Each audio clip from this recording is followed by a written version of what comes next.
All right, so this is a quick video on exactly how to set up a branded domain sender on Klaviyo, especially if you're using GoDaddy, but this works for anything.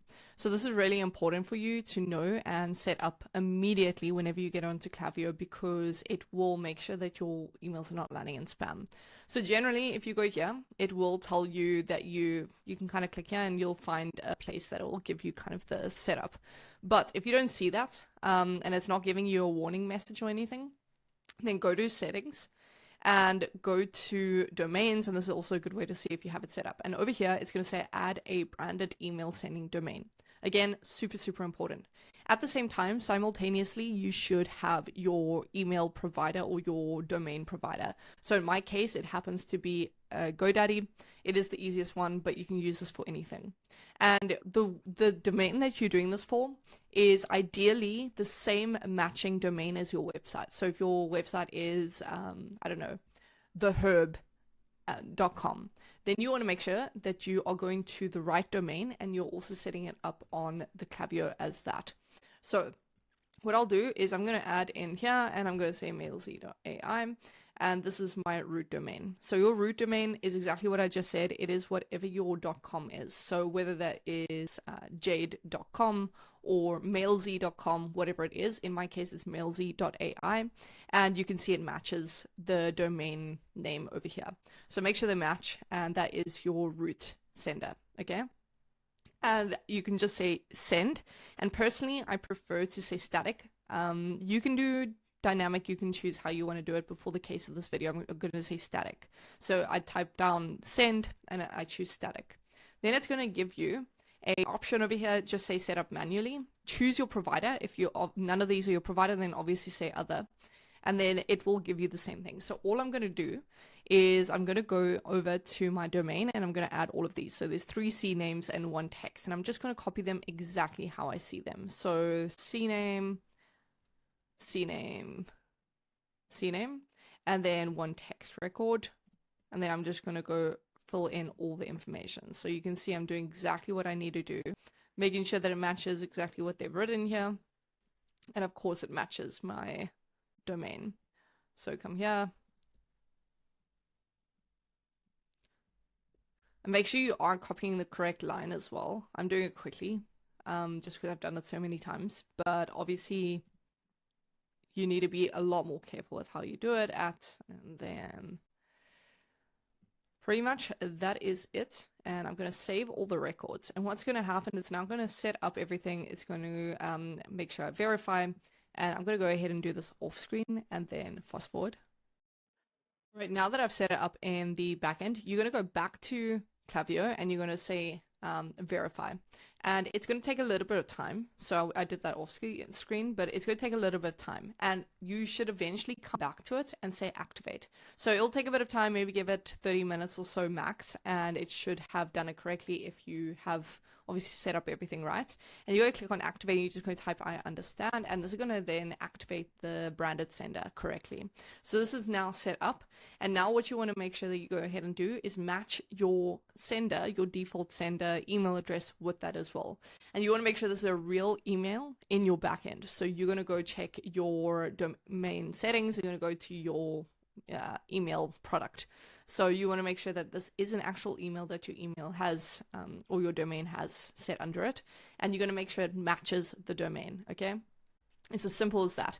So with that pretty much summarizes exactly how to set up a sender domain without any issues, without complications. It's very straightforward. All right, so if you're an e-commerce brand and you want to grow your list, this is going to be the go-to video on exactly how to do that. I'm going to explain everything as simply as possible, but in as much detail as possible. Number one, I'm going to go over exactly how to grow your list, so what methods get you the best growth and how to optimize those methods. Second of all, I'm going to show you exactly what offers best convert into the most email subscribers.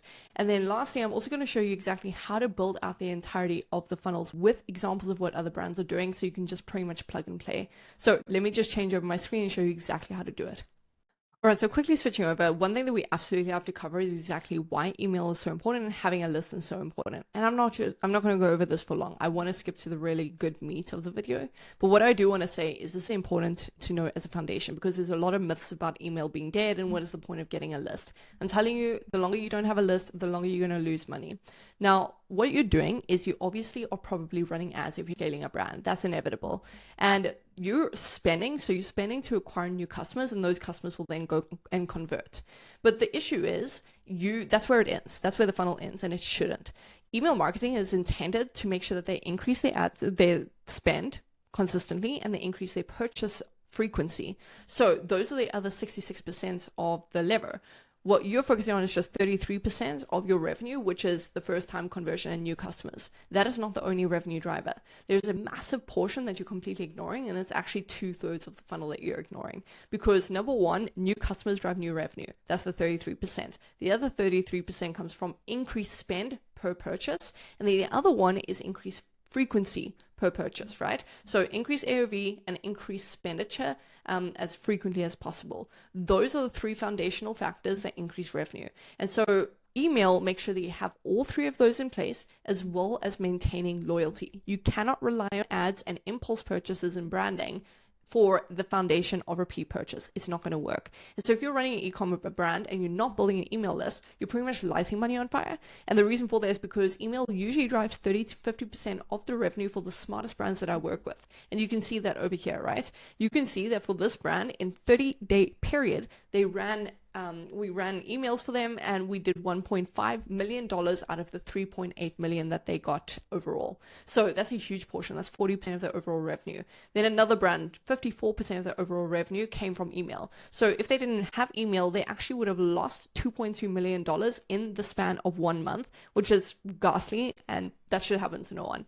And then lastly, another brand, 623,000, that is pretty much half of what they do is in total. And so they would have been below $1 million if they did not have email revenue. So it's a huge proportionate. Then if we take a look at why growing your list is actually non-negotiable outside of that, there's 4 billion email users. I don't know who says email is dead, but they're absolutely misinformed, and they're probably losing a lot of money, so I wouldn't trust them anyway. So there's 4 billion users on email. It is undefeated. Second thing is you actually own the list. Unlike social media and ads, where there's algorithm changing and also you're constantly spending to acquire attention, you don't have to keep spending to acquire attention on email. Once it's yours, it is yours, and you can utilize that. The third thing is ROI. For every $1 spent, you get $36 back. Ads cannot even come close to that, and you know that. Then aside from that is repeat revenue, of course, is mostly driven by email. The reason being is because, of course, you spend on ads to acquire a customer. Email maintains that customer. So let's take a look at actually building your offer. Now, building your offer is the most important thing, and there's a few different best performers. Number one is percentage off, then there's dollar amount off, there's free gifts, there's chances to enter a giveaway, free shipping, PDF downloads, and webinars.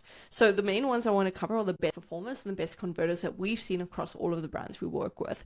Anything below 10% does not perform, but usually 10% to 20% is the sweet spot for getting subscribes. And this is the way that the brand Ovi does it. They cover the entire screen with a pop-up, which you absolutely have to do, and I'll show you why shortly. And with that pop-up, they're saying, hey, here's 20% off, but first you have to select this pain point and give us your information, which is a fair enough exchange. Then Pila does a free gift, or Pella, and they're a phone case company. They do incredibly well, and they offer a free phone case on sign up. You just have to answer whether you're iPhone or Android, so they can obviously tailor messaging and products to you. Then a giveaway from Magic Spoon, which does incredibly well. They're one of the best performers on email marketing that I recommend you pay attention to. Now, in terms of why we do certain things, here is exactly why, and you can pause this video. But here are the stats, right? You can see that the best stats is an email with an image, obviously, email with coupon, and this is on the sign-up form. So if you're asking for the email address and you have an image attached, it performs way better than not. Then also making sure that you have an SMS with image also performs incredibly well. Likewise, SMS with coupon, email with coupon. So showing that there is a coupon code is very important. And then full screen form performs absolutely the best. Don't be scared of pushing away customers because you'd rather get their conversion. Then in terms of the others, obviously, if you're not comfortable doing any of that, there's strategic ways to do it. You can offer, for example, if you're a wellness brand, hey, download our 10-step guide for optimizing your sleep overnight without any supplements involved, and then you can send them over some free value. Or a webinar where, again, you say you're a wellness founder, you get on the call, you talk about wellness hacks, and they can subscribe or give over their email address to get the information for the webinar.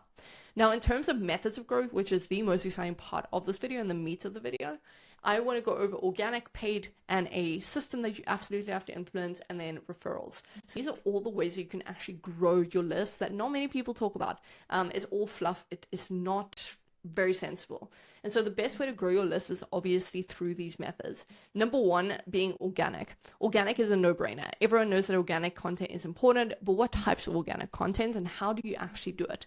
Well, the most important thing that is pushing off right now and is a huge trend is founder-led content. So a great brand to look at is Bloom, and they use their founders' Instagram to push a lot of their traffic and a lot of their attention. And so they do it really intelligently because they identified their demographic, and what they're doing is they're using the founder's page, Greg, to run some organic content that goes incredibly viral. They get millions and millions of views, and a small percentage of those millions of views obviously will end up converting and going to the website. And so what we want to do is we want to make sure they have somewhere to go once they watch this. So generally they'll go up and they'll click a link in the bio, which is super important, right?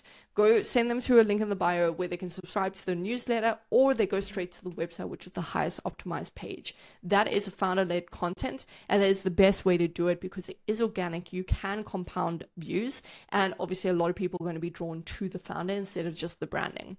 Next up is a brand led for virality. So what Liquid Death does separately is they don't lead with a person or a founder, but what they do incredibly well is they have a brand that goes viral very easily because of how intentional they are with their marketing. So instead of relying on, a founder-led and without relying on too many ads, what they do is they make content so controversial that it's worth the share, and as a byproduct of that, it gets a lot of attention and organic traffic goes to the website. Again, they always link it in the bio. Super important. Now, what is super important about this is, as you probably know, Liquid Death grew incredibly fast. It is just a water brand, so they have no business doing as well as they do. But the reason why they do is because they did exactly this. They drew organic content straight to their website and they're able to retarget. The way that they do it, though, is slightly different. They run controversial ads. So, for example, they will show pregnant women shotgunning their drink, and it's controversial because anyone that doesn't know the product thinks that they're shotgunning a beer because that's how they've intentionally branded themselves.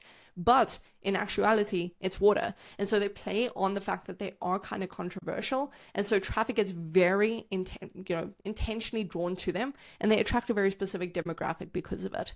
And another brand is Graza. Graza is just olive oil, and they rely on UGC content. But again, they make sure that they always lead you to a website or some kind of newsletter. The difference with them, though, is that they're not trying to push their product. They're not using a founder, but they are using other people's content. So the reason why they do so well is, again, their product looks like it's in a sriracha bottle and it is olive oil. There's nothing special about it. But the reason why it's done so well is because people post cooking videos with their product because it looks good on Instagram. It kind of strikes some curiosity from their audiences. So it's been designed to go viral with a very different intention. And again, what's happening is they make all of their UGC content lead to their website or a specific newsletter and landing page. Then we move on to paid advertising. Now, Graza, again, is a great example. Although they do a lot of organic content and rely on that, what they do really, really well is they run many different variations of ads. And you can see pretty much all the ads are focused on this last call offering some kind of offer. So again, we just went over the offers and what people really like. And so they're offering a free product in their ads. You click on shop now, you get redirected to the website, and what happens, you get that pop-up that we spoke about initially. So it's almost unavoidable. You want to optimize for capturing their information no matter what. So the second you go to the website, it literally covers the entirety of the page and you can't see anything else. And you can see this on all of their ads pretty much. So they're stating a dollar amount here, they're saying get free this. And you can see it on most of them, right? So that is the way that they're driving a lot of curiosity and traffic, is because they already have a preconceived idea of the offer, which is attractive enough for them to make their final move. And Bloom is another great example, again, just being straight up with the offer and then leading them to a learn more page and then leading them to a sign up form. Super simple. Now, a really good hack that is more recent and not many people are talking about is ManyChat. Now, ManyChat looks like this.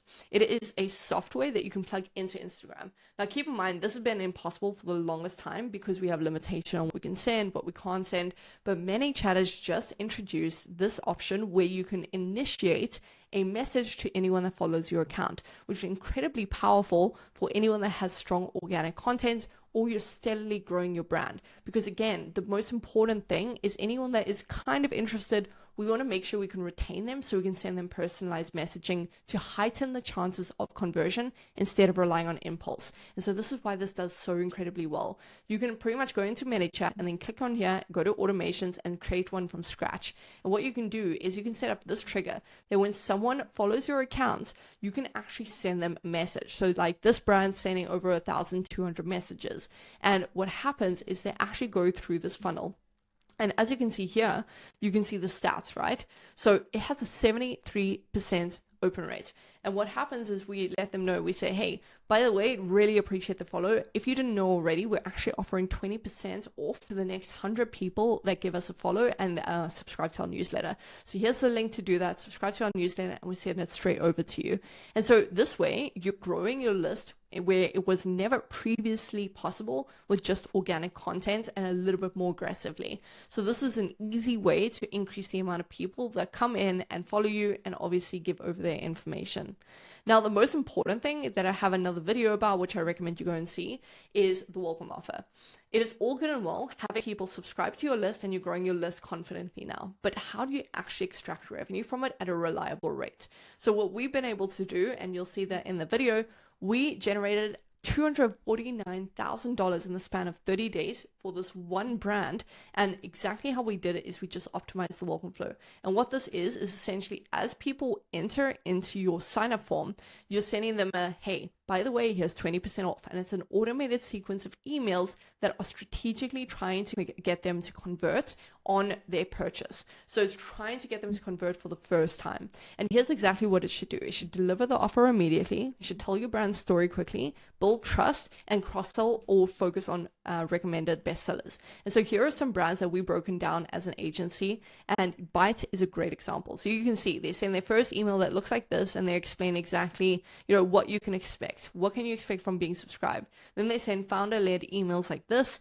They send some convincing emails showing you exactly how to use the products. And if we zoom out, you can see how many of the top brands all do this. Every single one. Heights is a great example. They say, hey, welcome to Heights. Here is the code. Here is the button, blah, blah, blah. They're showing their bestsellers.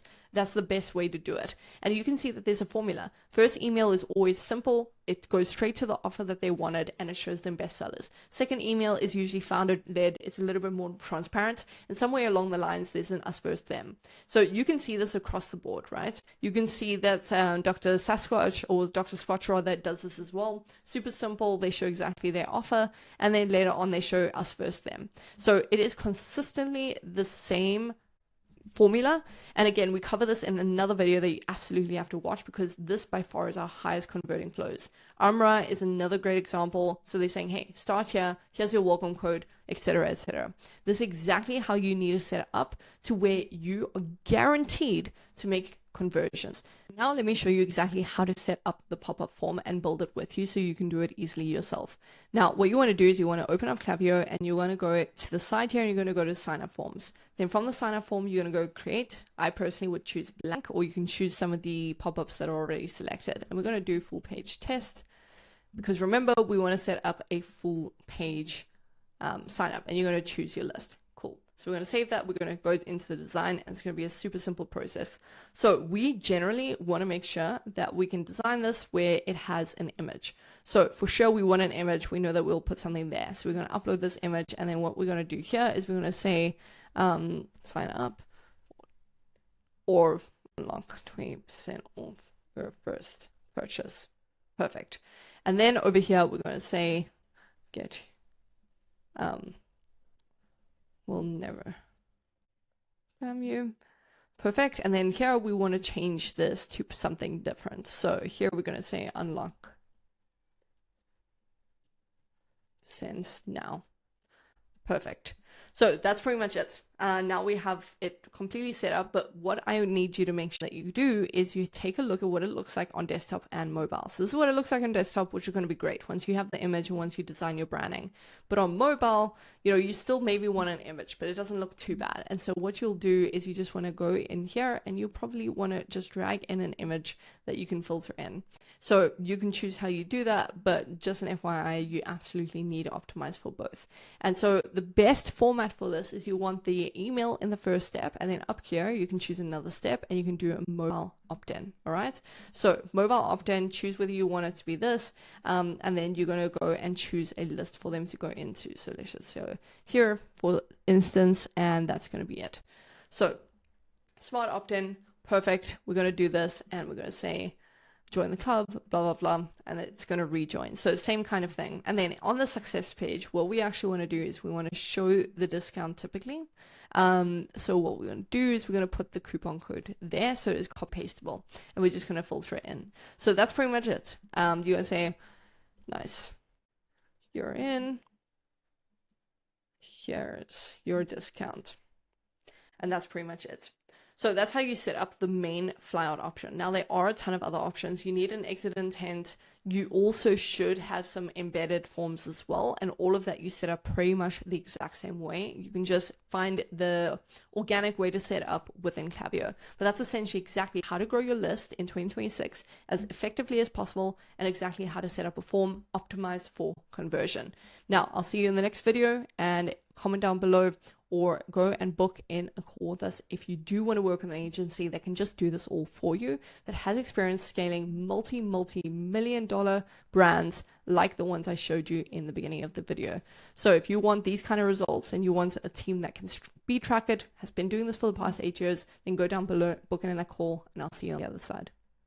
All right, inbox providers just made an insanely big update that is going to change the entire way that your emails land in the inbox. And if you're sending emails the same way that you were last month by slicing images from Figma, then you're being penalized. The same way that you were sending last month is the same thing that's going to cost you thousands of dollars this month. So pay attention, because it is a huge update. I want to make sure that you are absolutely flexible and that you're equipped by the end of this video on exactly what to avoid, number one. Number two, stay well informed on the updates, which I'm going to tell you about. And most importantly, later on in the video, I'm going to show you the exact step-by-step to make sure that your emails land in the inbox regardless of any future updates. So let's jump straight into it. Now let's talk about the main new change, which is essentially that Apple email, or Apple, is basically introducing an AI summarizer. So whereas previously you would just go into an email, you have to read through it to understand what's being said, AI is just going to summarize all of it for you, which means that the way of sending has completely shifted. Now what they're prioritizing is, number one, making sure that your core value is summarized within like 2 sentences in the email. Number two, making sure that all of the CTAs are actually readable HTML instead of being image-based, which a lot of brands do. The third thing is making sure that the text and alt text is included within the email instead of just images. And most importantly, they're ensuring that emails are summarized and skimmable instead of these prolonged emails that a lot of brands are doing as well. So the simple solution is probably switching away from doing your sliced images in Figma and making sure that you learn from today how to do drag and drop emails within your innate ESP. So for example, with Klaviyo, it is very easy to do the drag and drop, and with whatever provider you do happen to be using, but we always recommend Klaviyo. So let's take a look at the risk comparison based on build methods. The number one build method that most people use, which is also the highest risk, is slicing images from Figma. Taking images directly from Figma and plugging them into your email marketing ESP for your campaigns is going to penalize you the most, because there's no way for AI to summarize exactly what's in that email. You need to make it readable and at least add some alt text onto that. The second build method, which is the safest for most brands, is just using the drag and drop features, making sure that you're not hyper prioritizing images, but making sure that you're using the text drops and that you're using the image drops where necessary, but not to take over the email. And most importantly, using the actual button drag and drops instead of including them in the actual hero visuals. So option number 2 is the safest for most brands. Now going on to option number 3, which is the absolute safest, but also the most complicated, is HTML built emails as well as hand coded emails. Not many people know how to do this. Even most agencies rely strictly on slicing, but the times are changing. So I recommend you either find a resource that knows how to do this or you learn how to do it in-house. All right, now, as I said just now, the main update is actually around CTAs. This is one of the most critical parts of the update. So here's what they expect from your CTAs from now on. Number 1, your button text needs to be simple and describe the action that you want them to take very simply. Don't try to overcomplicate it. Instead of saying take a look, you need to say shop now. Instead of saying recover your cart, you need to say return to your cart, complete your order. All of those are going to make a huge difference to your CTA performance. Second, always use HTML or the drag and drop buttons. Do not put them in the images. This is going to penalize you massively. And most importantly, similar to what I just said, do not embed links within the images. That should not be your CTA. So with that being said, let's go through an entire step-by-step, which is about 7 points, going over how you can ensure that you're landing in the inbox from now on. Number 1, let's start with the subject line and the pre-header. The subject line needs to be summarized and explain exactly what the email is actually about. And the pre-header needs to make sure that it is giving context. So let's say that you're sending out an email about sleep products. You need to say your order is ready to ship. And then the follow-up is going to say melatonin-free free shipping. So all of this extra information that you would usually put and build out an entire email over, you need to figure out how to summarize the core points of the email within the subject line and the pre-header. Then the second thing that you absolutely have to do is summarize the core point of your email within 2 lines in the email. Because AI is focusing on simplicity and it's only going to take the first few lines of your email and use that as context for the reader, you want to make sure that you're optimizing for that. You kind of need to assume moving forward that the only things they're going to see is your subject line, the sender name, and the first 2 lines of your email. So optimize for that. Previously, you want a hook, you kind of want to build body text. Don't do that anymore. Try and summarize as much as possible in the first 2 lines, and then you can extend your copy. And that brings me to the next point of writing for skimmability. It is no longer the era of trying to one-up each other by building the longest copy, or, if you take a look at what your competitors are doing, they're building this super long image-based emails. That is not what is going to work anymore. To make sure that you're landing in the inbox and that people are actually seeing your email as well as being summarized correctly, you need to write for skimmability, and that is the new way forward within email marketing from now on. Next, which we spent a lot of time on, is you need one clear call to action. Way too often do I see brands having multiple mixed call to actions. Number 1 is buy now. Number 2, take a look. Number 3, recover. Whatever it is, don't do that anymore. Some people try to get clever with the CTA, and that used to work, but it does not work anymore. What's working now is making sure there's one clear CTA, and if you have multiple CTAs within the email, it needs to be repetitive. Otherwise, the AI summarizer is going to get really confused with what the intention is, and it's probably going to confuse your audience as well. So instead of making anything complicated, you want to make sure that they know immediately, complete your order. Make it very action focused versus trying to get clever with the copy. Next, you need to start leaning into very consistent sending habits. And what I mean by that is, number 1, have a consistent send from name. So instead of sending from Tim from Nama or from wherever it is, you want to make sure that you're actually sending from the consistent same name, number 1. Number 2, you don't want to change your cadence too much. So what I mean by that is, if you were sending 20 emails last month, don't drop down to 5 emails this month. Try your best to keep it as consistent as possible. And of course, this is kind of a given. You need to make sure that you have a warmed up domain and a well-protected domain. Now, the next point is that you need to realize that open rates are not a reliable metric anymore. You have to start to accept that they're increasingly becoming more meaningless, because if AI can just summarize an email and you make your decision based on that, open rates are not going to count anymore. If AI summarizes the email and says, hey, you can go to the website and use the code LUCKY20 for 20% off on St. Patrick's Day, they don't need to open up your email. They're just going to go to their browser, they're going to click through, and they're going to use that code. So make sure that you are not relying on open rates. These are not going to be a reliable metric. And as it is with Apple's ID policies or their security policies, this is becoming less meaningful anyway. Now, lastly, which is kind of the core point of this entire video, is you need to start summarizing your emails. We're no longer adapting to these long form emails. We need to make sure it's summarized, that it's simple, and that it is optimized for Apple users. And if you really want, you can run some split tests and have a separate email that goes out to Gmail and a separate one that goes out to Apple. And you can see which one performs and make sure that Apple is catered to. But I personally would make sure it's optimized along the whole way. So with that being said, you have a very clear way of knowing exactly what the next steps are to take to make sure you're landing in the inbox and what to look out for. The market is completely shifting. The way that emails are being sent, I have a feeling it's going to change forever. So just pay attention. I am going to continue making videos about the updates so that you're not lost. So go down below, subscribe, wait for the next few videos, and I'll keep you updated. But if you are a brand that is worried about these updates and you don't have the bandwidth to go and do the drag and drops and make sure that these things are being done correctly, go down below, book in a call with our agency. We do this for our clients so they don't have to worry. We're the experts in the field. We work with hundreds of brands and we make sure that every single one of them is ahead of this curve. So with that being said, I'll see you in the next one, and I hope that you fix your deliverability today. The average e-commerce pop-up converts at 4%, whereas the top 10% of brands actually convert at around 24%. That is an insane difference. And what's crazy is that the difference is not your offer and it's not the design. It's actually the type of form that you're using. There's such a big distinguishing difference that is so small. It's such a small change that is the difference between getting 40 people per 1,000 visitors versus 240 people per 1,000 visitors. And trust me, you probably have a form that is costing you hundreds of thousands of dollars a month, especially if you just have a pop-up form with 15 to 20% off.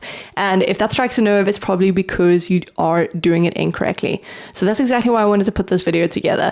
We have one brand that we work with that we've generated over $430,000 from the last 30 days with their pop-up form alone. There's not anything to do with the flows. So let me show you exactly how to build the correct pop-up form later on in this video. I'm also going to show you how the top brands are doing their pop-ups so you can literally mimic them, and also which brands that are the top in the world are doing it incorrectly, as well as some of the things to avoid, some things to look out for, and exactly a blueprint so that you can get way more value for the amount that you're spending on ads, the same way that the other brands are, but they're getting way more customers. Now, here's why your pop-up form is probably failing. 90% of Shopify brands are doing a 10, 15, or 20% off. And that's exactly the problem. That is not cutting it. That might have worked maybe 4 or 5 years ago, but in 2026, the landscape has completely shifted and the top brands know it, and they're doing it before you are. And they're essentially stealing your customers from you. So here's why your pop-up form is actually failing. Number one is because you're interrupting the user's journey. And generally, you kind of want to do this to get the information, but the issue is that you're doing it straight away instead of waiting and giving them an incentive worth waiting for. And that's the next thing that is wrong with your pop-up form right now. Your incentive is quite frankly just weak. You don't have good enough value to convince them to give over their information. You're just simply giving them a 10% off and calling it a day. And that is just not good enough anymore. And the last thing is you're collecting their email and nothing else. You might be asking for SMS, but what you're not asking for is interest. And interest is actually what drives that value, which I'm going to cover later on in this video. So let me talk about what actually converts and what makes a high converting pop-up form. There's 5 main things. The first one being a multi-step pop-up form is the highest converting thing that you can implement right now. Whereas most brands are getting about a 10% conversion out of theirs, if even, most of the top 10% brands are actually getting 46% conversion. And I didn't misspeak. 46% is what the data shows us with the top 10% brands. And the way that they're doing it is because they have multiple steps. It shows us that just by separating the first step into about 1 to 2 to 3 different steps is actually the difference. So instead of just asking for an email on step number 1, you're asking for an interest, then an email, then SMS, and then giving them the code. That's what works absolute best. And that brings me to the next highest converting metric that is causing pop-up forms to blow up right now, which is making sure that it's quiz related. So instead of just demanding that you get their email address and you give them some value for it in exchange, what's actually working right now is asking them questions or asking them for interest. So if you're a sleep gummy brand or a gummy brand in general, you want to find out from them, hey, what are you using our product for? Is it for sleep? Are you trying to solve your focus? Are you trying to solve your performance? Whatever it is, they need to select it, and you then send personalized information based on that. It feels personalized. It doesn't feel like you're being sold to. It's conversational. The next one is gamifying the pop-up form. So some brands are experimenting with this, and especially Alia Pop-Ups. It's an app that you can pretty much embed with most ESPs. And what it does is it makes for a very interactive pop-up process. Now, these are not my favorite. I don't have enough data on them. But what I will say is gamifying the process can be really fun depending on your brand. You don't want to devalue your brand. You don't want to do it just for the sake of it. I don't think it's absolutely necessary, but it can be a fun way to make sure that the engagement is higher. Now, the next thing that makes for the highest converting pop-ups is actually your timing. The thing that you're probably doing incorrectly is you're showing the pop-up form way too soon. What most brands are doing is they're delaying it by 6 to 10 seconds. And data shows us when you're not interrupting the customer's journey immediately and you actually give them a bit of time, they're way more receptive to submitting their information, they trust you a little bit more, and they won't click off as often. So this is going to do a world of good. And lastly, focus on mobile first. What most brands do wrong is they try to optimize for desktop, or they don't even consider the mobile journey. 40% of your conversions are actually going to be increased just by making sure that you focus on mobile, because 70% of your customers are going to be mobile first. So make sure you're focusing on that. Now, before I get to what the top brands are doing and building a form with you, I want to talk about the different forms that you actually get. Number one, you get a typical pop-up form. This is the one you're most familiar with, where it just shows up in the middle of the page. It's that block that comes up, you collect the information, and you call it a day. The next one is a full page pop-up. This is one of my favorites if done correctly. If you're not doing it correctly, you're costing yourself a lot of money. But it essentially covers the entire page and acts as your landing page. You only have the small little X at the top or wherever you place it, so it's a little bit harder to avoid, but it gets the most amount of attention. Next, you have a flyout. This is the least intrusive in terms of the pop-up forms. It literally just comes from the side of the screen, asks for the information, and you can click off and kind of make it a bit more optional. But this does not get as many submissions as the first two. Next up, you have a banner sign-up form, which essentially is just a strip at the top or the bottom of the screen asking for their information. And lastly, you have an embedded form. An embedded form is essentially just at the bottom, usually at the footer of the website, which allows them to give over their information. There's no steps, it's not a complicated process, and it isn't intrusive. But it is valuable to always have this in combination with either a pop-up or a full screen. I highly recommend those two, and I don't recommend any others except for making sure the embedded is on the website as well. Now, let's swap over and see what the top brands are actually doing.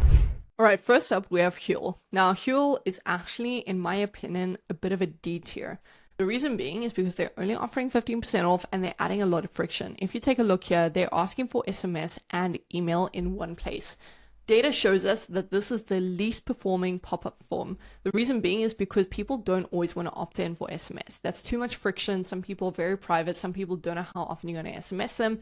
They don't want to opt in for that. So they're just going to click off the X. Whereas if you make it a multi-step process, this would probably perform a lot better. And then on the second step, when they submit all the information, they kind of force you to look out for the email yourself. They don't redirect you to your inbox, so it adds an additional step. And you just close the form and you land up on their homepage instead of being redirected somewhere. To me, this is one of the least performing and something you should really avoid. I think that for a top brand, I'm surprised that they have this setup, but this does not work well based on data. Next up, we have Whoop. Whoop is an F tier. In my opinion, for such a big brand, again, I'm so shocked that this is how they have it set up. A lot of e-commerce brands have this setup, and to me, that is costing them hundreds of thousands of dollars. The reason being is because they do not even offer an incentive to sign up. They say, get a complete picture of your health, but they're not offering anything for free. They're not giving you any downloadable content. They're essentially just saying, hey, sign up and we'll send you some newsletters. This is such like a 2017 way of doing business. This is terrible. Keep in mind that most customers are so used to all the brands giving them some kind of offer that this is just not incentivizing enough. So in my opinion, this is an F, no incentive, and then they just say thanks for signing up, no redirection, there's no value at all, there's no reason to give over your information.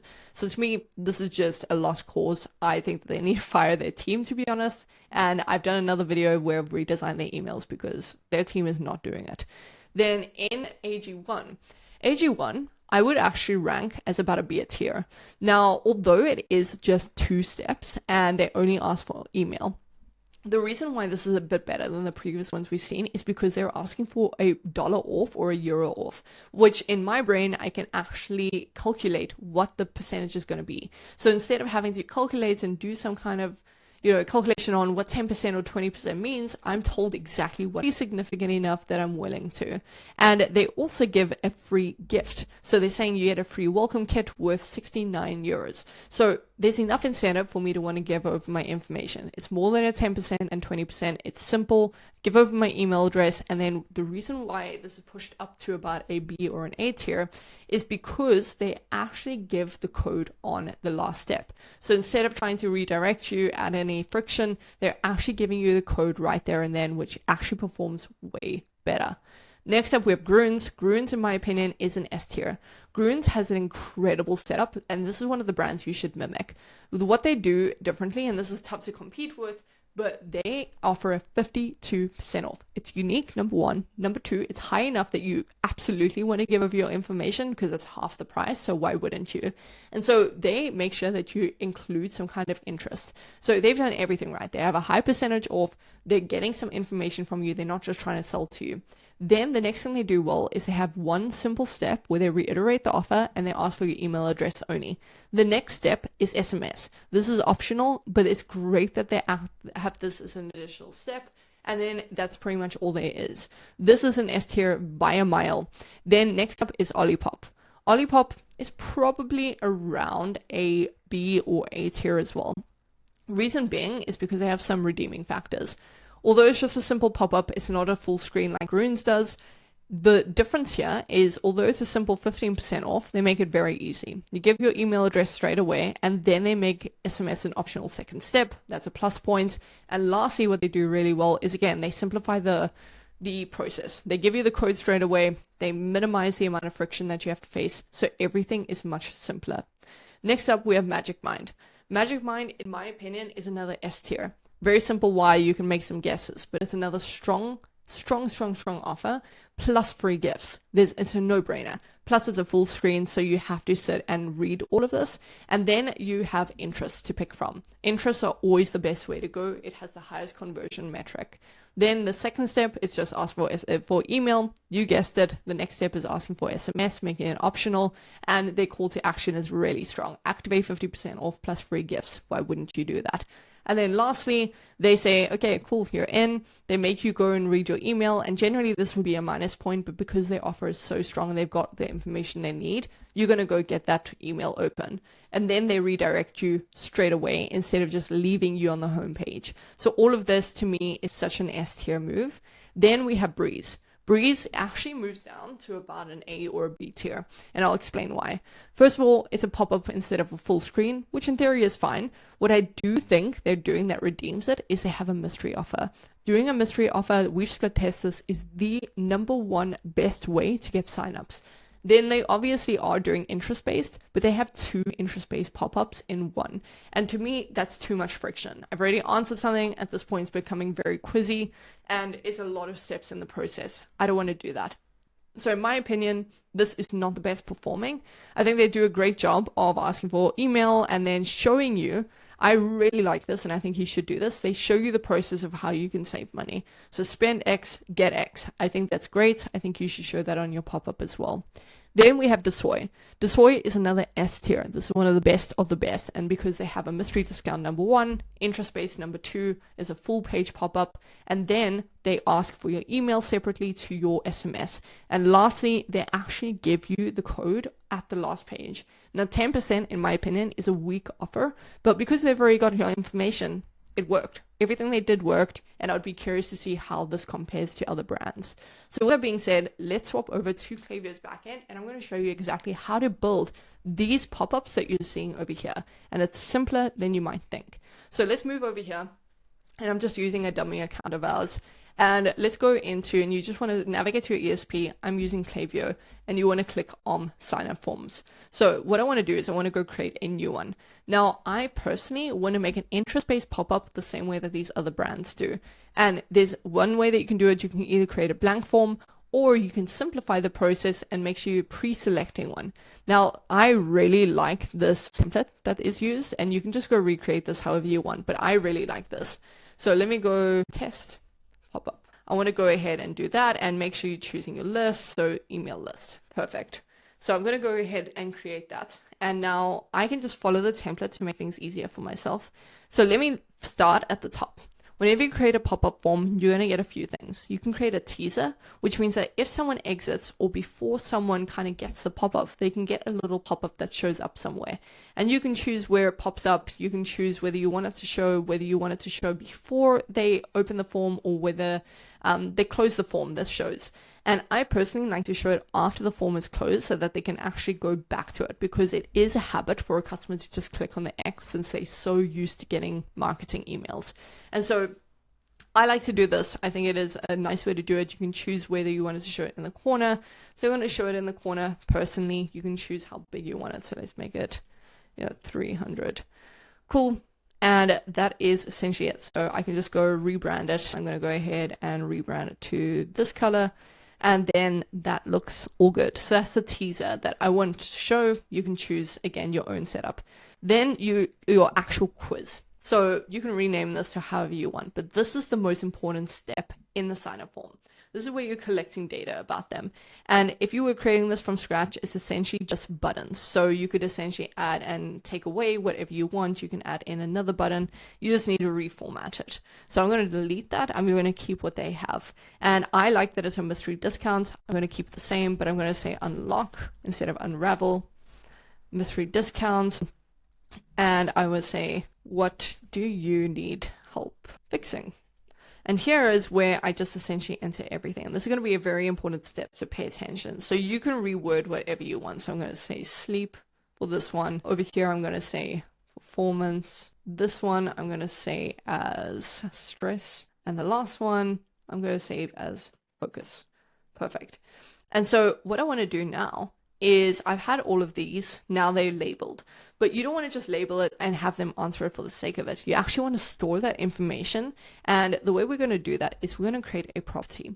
So what I want you to do is go here and delete all of these. Okay.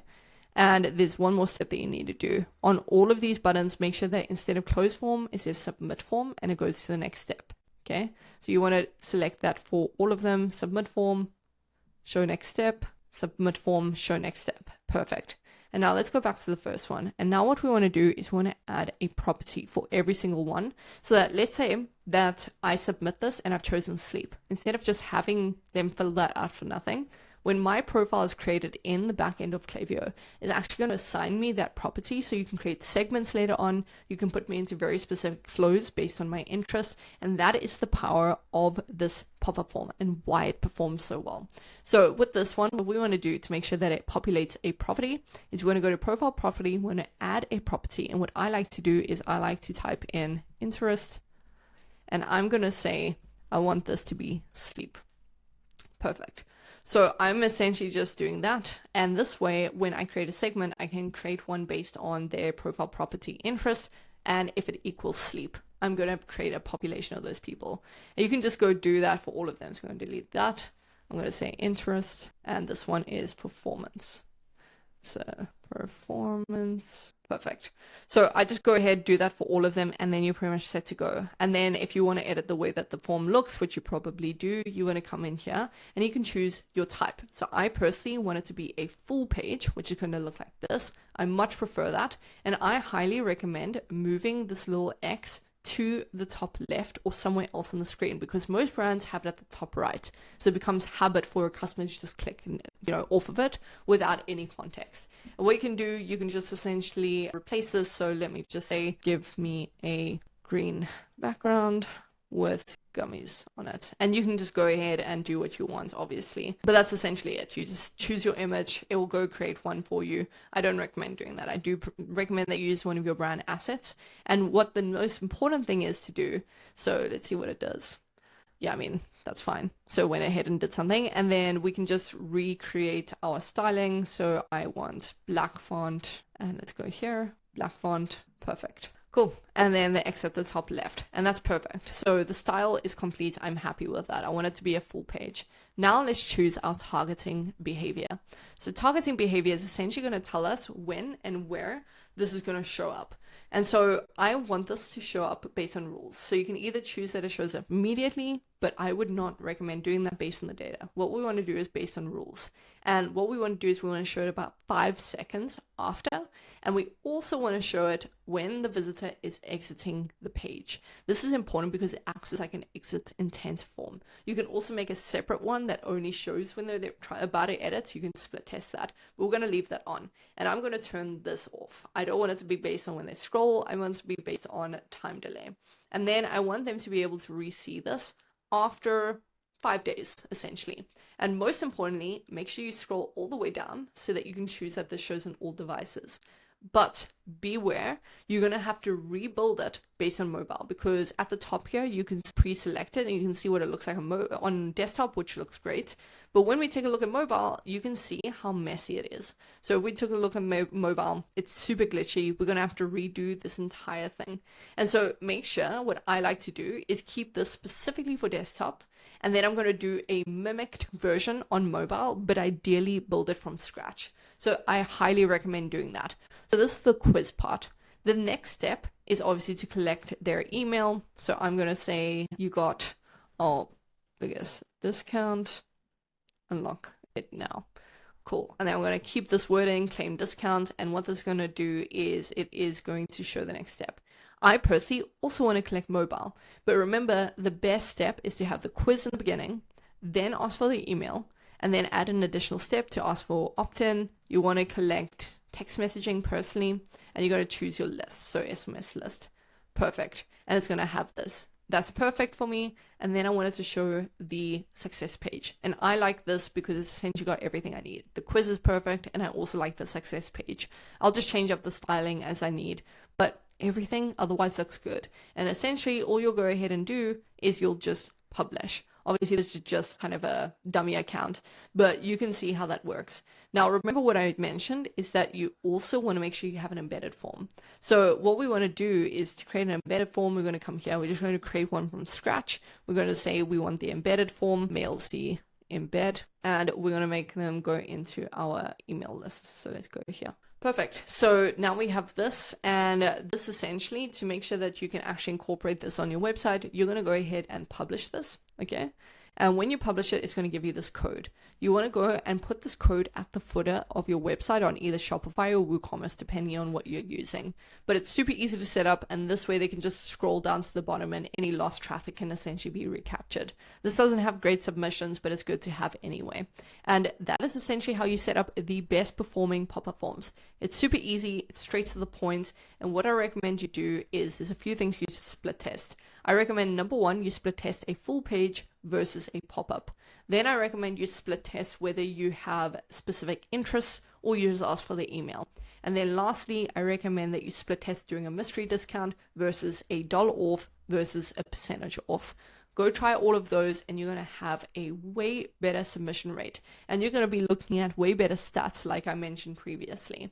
So with that being said, go down below and book in a call if you're looking for a team to come in and do all of this for you. Take all the lifting, do all the split testing, and build the welcome flows that match all of the interests. We do that all for you. But otherwise, I'll see you in the next video. I'm going to be releasing a ton more videos of value. So go down below and subscribe. And with that being said, I'll see you in the next one. Over the last 8 years, I have personally been responsible for over $200 to $300 million in email marketing revenue, working with some of the biggest D2C brands that you know in the entire world, meaning that half of that revenue has actually come from email marketing flows. And that's exactly why I wanted to make a single source of truth for you so you don't have to wander around, figure out how to build out flows. I'm going to go over the exact structure, the exact emails that need to be included in there, and show you examples of some of the biggest brands that you know and what exactly they're doing so you just have a plug-and-play system. I'm going to be covering the welcome flow, site abandonment, browse abandonment, cart abandonment, checkout abandonment, win back, and post-purchase flows. So again, this is going to include absolutely everything. Now, I do want to first distinguish the difference of what flows versus campaigns are, because some people think that they know and they don't really. Now, a sequence of flows, and for example, the welcome flow or the cart abandonment flow, they're essentially evergreen emails. They're going to be triggered based on a specific action. So you don't have to manually write these emails out. Now, if you're a D2C brand, you already know this. It's kind of like when you walk into a market and you're looking for milk and you leave because you didn't find the milk that you wanted or it was out of stock. Imagine as you leave that store, someone comes to you and says, hey, I know you were looking at the milk, but this is not a great brand. This is the brand I would actually recommend, and this has the best pricing, and I'm actually going to give you a taster just so you're really comfortable with your purchase. You're probably going to go straight back in and buy multiple pints of that milk. So that's an example of exactly what flows act as. It's a trigger based on intention, and you want to send a very specific message to those people. Because what the issue is most D2C brands rely solely on impulse purchases, because majority of their traffic is either coming from ads or organic search, which means that you're relying on the fact that on first impression they're going to place an order from you, which is just not true. And that's why most brands have a 2.2% conversion rate, is because they're relying on that impulse purchase. Whereas if you're including flows and you have these really specific marketing messages going to the right people at the right time, you can imagine how that increases conversion as well as increases CAC payback. We have seen that for most brands, when they have a really good retention system in place with email marketing flows, their CAC payback on ads is a 3.5x by month 2 or 3. So it is a huge difference. Now, most importantly is the welcome flow. For one brand, we've generated $249,000, and this is exactly how. All right, so starting with the welcome flow, this is the most important flow that you're going to have for your email marketing. This by far generates most of the revenue for majority of our brands that have high traffic coming in. And so again, similar to my previous explanation, it's because you're getting so many more signups and conversions than just relying on impulse purchase. So first, you can probably recognize this brand. This is Groons, and this is exactly how they do their emails. And I'm going to refer back to it every step of the way. And so you can see the overall structure, and I want to cover this first, then I'm going to show you the example emails, and then I'm going to build it out with you. So the welcome flow is always triggered when someone signs up to your form. You probably already know this, but some people set this up incorrectly still. You want to make sure that whatever your pop-up is relating back to a segment, which I'll show you, and then they filter into the newsletter. From there, it should trigger an email immediately. Now, keep in mind that with this first email, so many brands get this wrong. They're adding in a company story, they're adding in so many different fluffy elements that it kind of disperses traction. And so what we're doing here is we want to keep it short. We want to show them the discounts. We want to include reviews or UGC, and we want to show categories of products. So the reason for that is because people don't know your brand yet. They don't want to consume information about the business. They don't care. They came for their discount, and you want to make sure that you're also targeting pain points. Why should they trust you? So on first impression, you're showing them, hey, we have all these reviews. These are the people that love our products, and here are the products that we actually have, so that you're doing the thinking work for them. You should not show them bestsellers. That does not perform well. So first email triggers immediately. And you can see the way that Groons does it, right? So they base their sign-up form on a specific pain point. So when you sign up, you actually say, hey, yeah, I'm specifically, I have gut problems. And so they're going to send you emails about that. You can see in the top fold, they immediately say, hey, here's your welcome offer. They're kind of talking to that specific pain point, and then they're showing their review section at the bottom. Super simple, short. There's no brand story. It's not like this hyper complicated thing.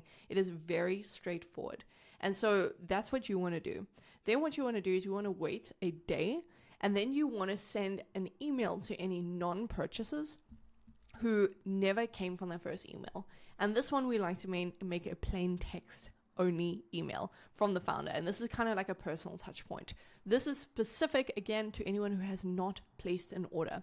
And so we want to make sure that we're sending them a reminder about their code in case they missed it. So, hey, just personally wanted to reach out. I'm reaching out because, you didn't get your discounts in the first, and I want to make sure you get your gift. This is kind of a blatant bribe to try our brand because I think you're going to really love it. So just a reminder, this is our code. Here you go. Here's the link to go back and browse our website. So you kind of want to add an incentive for pushing them a little bit more towards the code. Now, optionally, this is an optional email. You can send another reminder email to non-buyers, but this is very aggressive. At this point, if someone hasn't purchased yet, it's because they haven't seen something that they like. And so what we'll do is we'll wait 3 days before we send the next email. Sometimes 2, sometimes 1. It depends on your brand. I would actually recommend changing this to 2. And then in this email, this is where we're actually going to say a little bit more about the brand. We want to get them to buy into the brand and not just the product. So here's where we reiterate transparency. How is our product different? Who are we? Who's behind the brand? That's where we introduce the team. We tell a little bit of a story. Or we include a dosage guide. Sometimes we'll split this up and we'll do this in the next email. Then to all of the buyers and pretty much everyone that has now reached this point, we like to do a plain text email from the founder. This is a personal note. It's just a thank you message saying, hey, I just really want to sincerely reach out and say thank you for joining our brand. It makes a big difference to us, blah, blah, blah. In the next few days, you're going to get campaigns from us. We want to make sure we're targeting you. So blah, blah, blah. You can select your interest. There's a few different ways you can go about it. Now, the way that Groons does it is, number 1, they send their first email. Number 2, they're going to send a reminder email saying, hey, we know you were checking us out. This is how we are different. This is what we do. This is who we are. And then they like to show, a few different products, brain support. So they're sending like all these emails. I personally think that this structure is a little bit more all-inclusive to multiple different brands. So if you're running a jewelry brand, you can follow this exact same structure. So let's swap over and let's take a look at how we can actually set this up. All right, so what we want to do is we want to open up Klaviyo, which is our ESP, and we're going to navigate to the flow section. Then we're going to come here, we're going to create a flow, and it will come up with a bunch of templates, but I personally always like to build my own because it gets a little bit complicated, it leaves room for error, but you can choose one of their presets if you want. So what we're going to do is we're going to call this welcome mailsy, and we're just going to create this. Now, what's going to happen is you can choose your trigger. Now, remember, the trigger based on this is that if anyone joins that sign-up form and they're then added to the list. So we want to add them to a list, and this is going to be our email list. It's going to be the welcome or the email list that's named here. We're going to save this. Perfect. So we're going to save that. And then what we want to go ahead and do is we want to make sure that the first email triggers immediately. And here we just want to make sure that we're turning this off. This is so important. You always want to turn smart sending off for your sends because otherwise you're going to dilute a lot of your results. So that's perfect. Then what we're going to do is we want to add a time delay. So this is just the structure that I showed you earlier. Super simple. We're following exactly this. So we want to make sure that we're following this 1 day time delay. And then what we want to do is we want to send our next email. And now this email specifically, we actually want it to be a reminder to non-buyers. And so what I'm going to do is before or after the time delay, I'm going to add a conditional split. And here is where I want to make sure that anyone that has placed an order 0 times since starting the flow is getting this. So let me say at least once since starting the flow. So if they haven't placed an order, so place an order at least once since starting the flow, no, they haven't placed an order. And so they're going to get this reminder email. So this is just going to be the placeholder for that reminder email. However, everyone else is going to start getting this sequence of emails over here, which is this, like I mentioned. It's going to be the transparency email. It's going to be the about the brand email, and that's going to happen instead. And so we do still want people that have placed an order or haven't placed an order to get these emails because it's probably most likely to convert them. So we want to add another time delay. And for this one, let's make it a day. And then these people, what we're going to do is we're now going to drag this. So we're going to drag this over here. And what's going to happen is all of these people are now going to start getting these emails as well, right? So super, super simple. First email triggers immediately, add the time delay, add a conditional split for anyone that has not placed an order. They're then going to get a reminder email. We don't want that reminder email going to people that have placed an order. It's going to be very redundant. And so we just want to make sure that that goes in. We're going to wait a day, and then we're going to filter them into the same transparency emails that everyone is getting, all right? And so here, what we want to do is we want to add another time delay, one more, and then we're going to add in our last email. Now, if you remember me saying the last email is going to be a plain text email, right? And just remember to turn this off, the setting, the smart sender setting for all. So let's go ahead and do that. Now, what I want to do is I know that this email is plain text and this one is an image based. So let me show you how to set it up correctly, right? So what we're going to do is we're going to select a template. We're just going to go off of some random one that they do, but we're going to create our own. And what's going to happen is we're going to now go into the image based part of the email. So super simple. You're going to have your brand logo. You're going to have and drag and drop elements. But what we like to do personally is we like to go and design our emails in Figma like we have for these brands, right? So you can see all of these elements are designed by us. And so what we like to do is we like to make sure that we just basically slice this. So if you have Figma and you use Figma, you just press S on your keyboard and you can then slice your images so that it's a clean cut, okay? And you can go over here, you can do this, cool. And again, over here. Perfect. And so what you can go ahead and do is if you click on this element and we open up our side panel here, you can just export these slices, right? So it's super, super simple. We export these as images. You can just export. It's going to download and you can come over here. And what you're going to do is you're just going to drag and drop some image based columns. So you just copy paste that.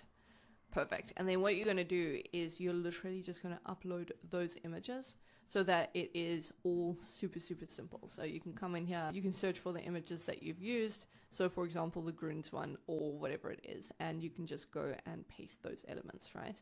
This is what all the big brands do. They all copy paste images into their emails so that you have more design control. And so that's what they do. So that's for the image-based email. I have another video on exactly this. All right, now email number 4 is super simple. We're going to make it a plain text email. And so you want to click on this, you're going to click the 3 dots and you're going to say create text only email. It's all that there is to it. And so you want to make sure that you format this correctly. So keep it at 16, but we recommend changing the font so it seems more natural.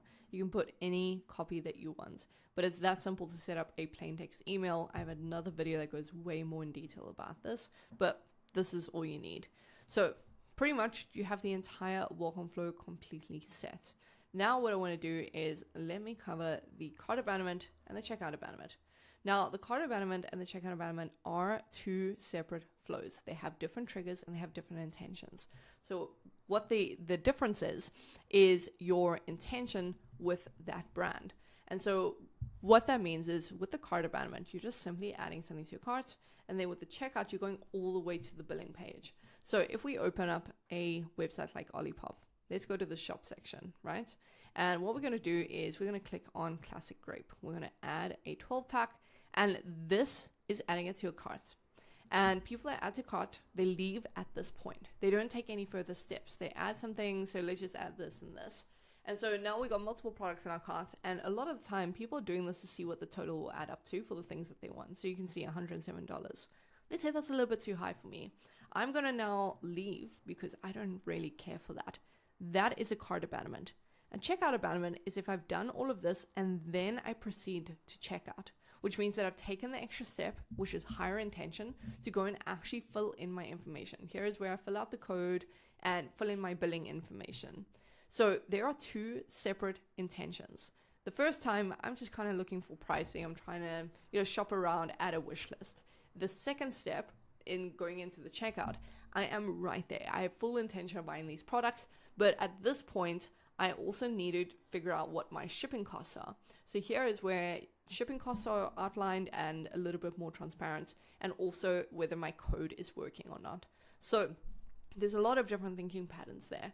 So when we think about the cart abandonment and we think about the thought process behind it, you can see that it is a different intention and a different structure. So when we look at the cart abandonment, you can see the main reasons for abandonment is that they didn't like the cost. They just want to keep a wish list of items. It's a complicated process, so it's not very clear how they get to the next step. And maybe there's website difficulties, and most importantly, they are just not ready to purchase. So there's some buyer's remorse. In the time that they've seen the price, they're like, is this really worth it? Is it a brand that I trust? All these thoughts are going through their brain, but they are of high intention. And so when we take a look at the structure of it, it is pretty simple. When someone adds to their cart, we want to trigger an email about 40 minutes later. So we want to capture them in a short time period. Most brands do this wrong and they have a 2-hour time delay. We don't want to do that. We want to make sure that we're sending an email that essentially tells them, hey, your order is ready to ship. This is the best working subject line. We've tried so many. This is by far the best. And number one, it's showing what they left behind. Number two, we want to mention reviews. We don't want to show any other products. We're just showing them what they left behind. I'm going to show you how to build it out correctly because, again, most brands don't even know they built it out wrong. Then you want to wait 4 hours or 2 hours, and then you're going to send another email. And this one is when you introduce an offer, you push a little bit of urgency, and you're specific about the difference of why our brand is better than theirs or another brand's, etc., etc. Then we're going to wait a day, and we're going to push another offer, but this time we're going to make it only a 3-hour push so that we add some urgency. What we like to do is we do like to split test this first email as a plain text versus an image based, and then we'll take that winner and we'll split test the same on email number 2. So I'll go over all these filters. I'll go over exactly how to build out, but first I want to show you what Groons does. So what Groons does really well is they do exactly the same thing. So they always say, hey, you left this behind, your cart is waiting for you, complete your order. In the first 5 seconds of opening the email, you can see exactly your call to action. Complete your order instead of, hey, shop now. They're making sure that you know that you've left something behind, and they're pretty much packing it for you. And they show you exactly what you left behind. They send you this email, another CTA. And then at the bottom, they're showing the differences of their brand versus others, which is super, super important. Then the second email, again, complete your order now and you get to save more. They are then showing you exactly what you left behind again. And most importantly, they're showing you the proof of real people using the products. UGC goes a really long way. And they're showing you exactly why most people, so maybe a pain point, for example, is if this is a healthy gummy, is it even tasty? Is it really worth my time? Because what if it tastes bad? And so they're countering that by saying, hey, they don't return their gummies because they just like them. And so all of these pain points are now mentioned. Email number 3, they're mentioning it again. So these brands, they tend to send a lot more emails. I wouldn't recommend that. Just as a starting point, it's so safe to just send 3 of them. They just do it very strategically. They've obviously got a lot of data on it. But for the most part, they're just countering a lot of the pain points that you encounter during this process. So let me show you the difference of how to set up correctly, because that's going to make a big difference to how your revenue performs. And again, just navigate to flows, and then we're going to create a flow. Now, personally, I prefer to build my own flow, but I do recommend that you start with going with their cart abandonment. So you can just search which ones you like the most, but we just want to add a cart abandonment email flow. So let's go look at the structure of this one. This one is perfect. We're going to use this template.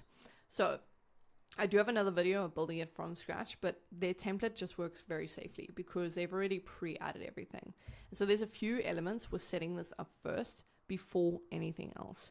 The most important thing is the filters, so make sure to pay attention to this.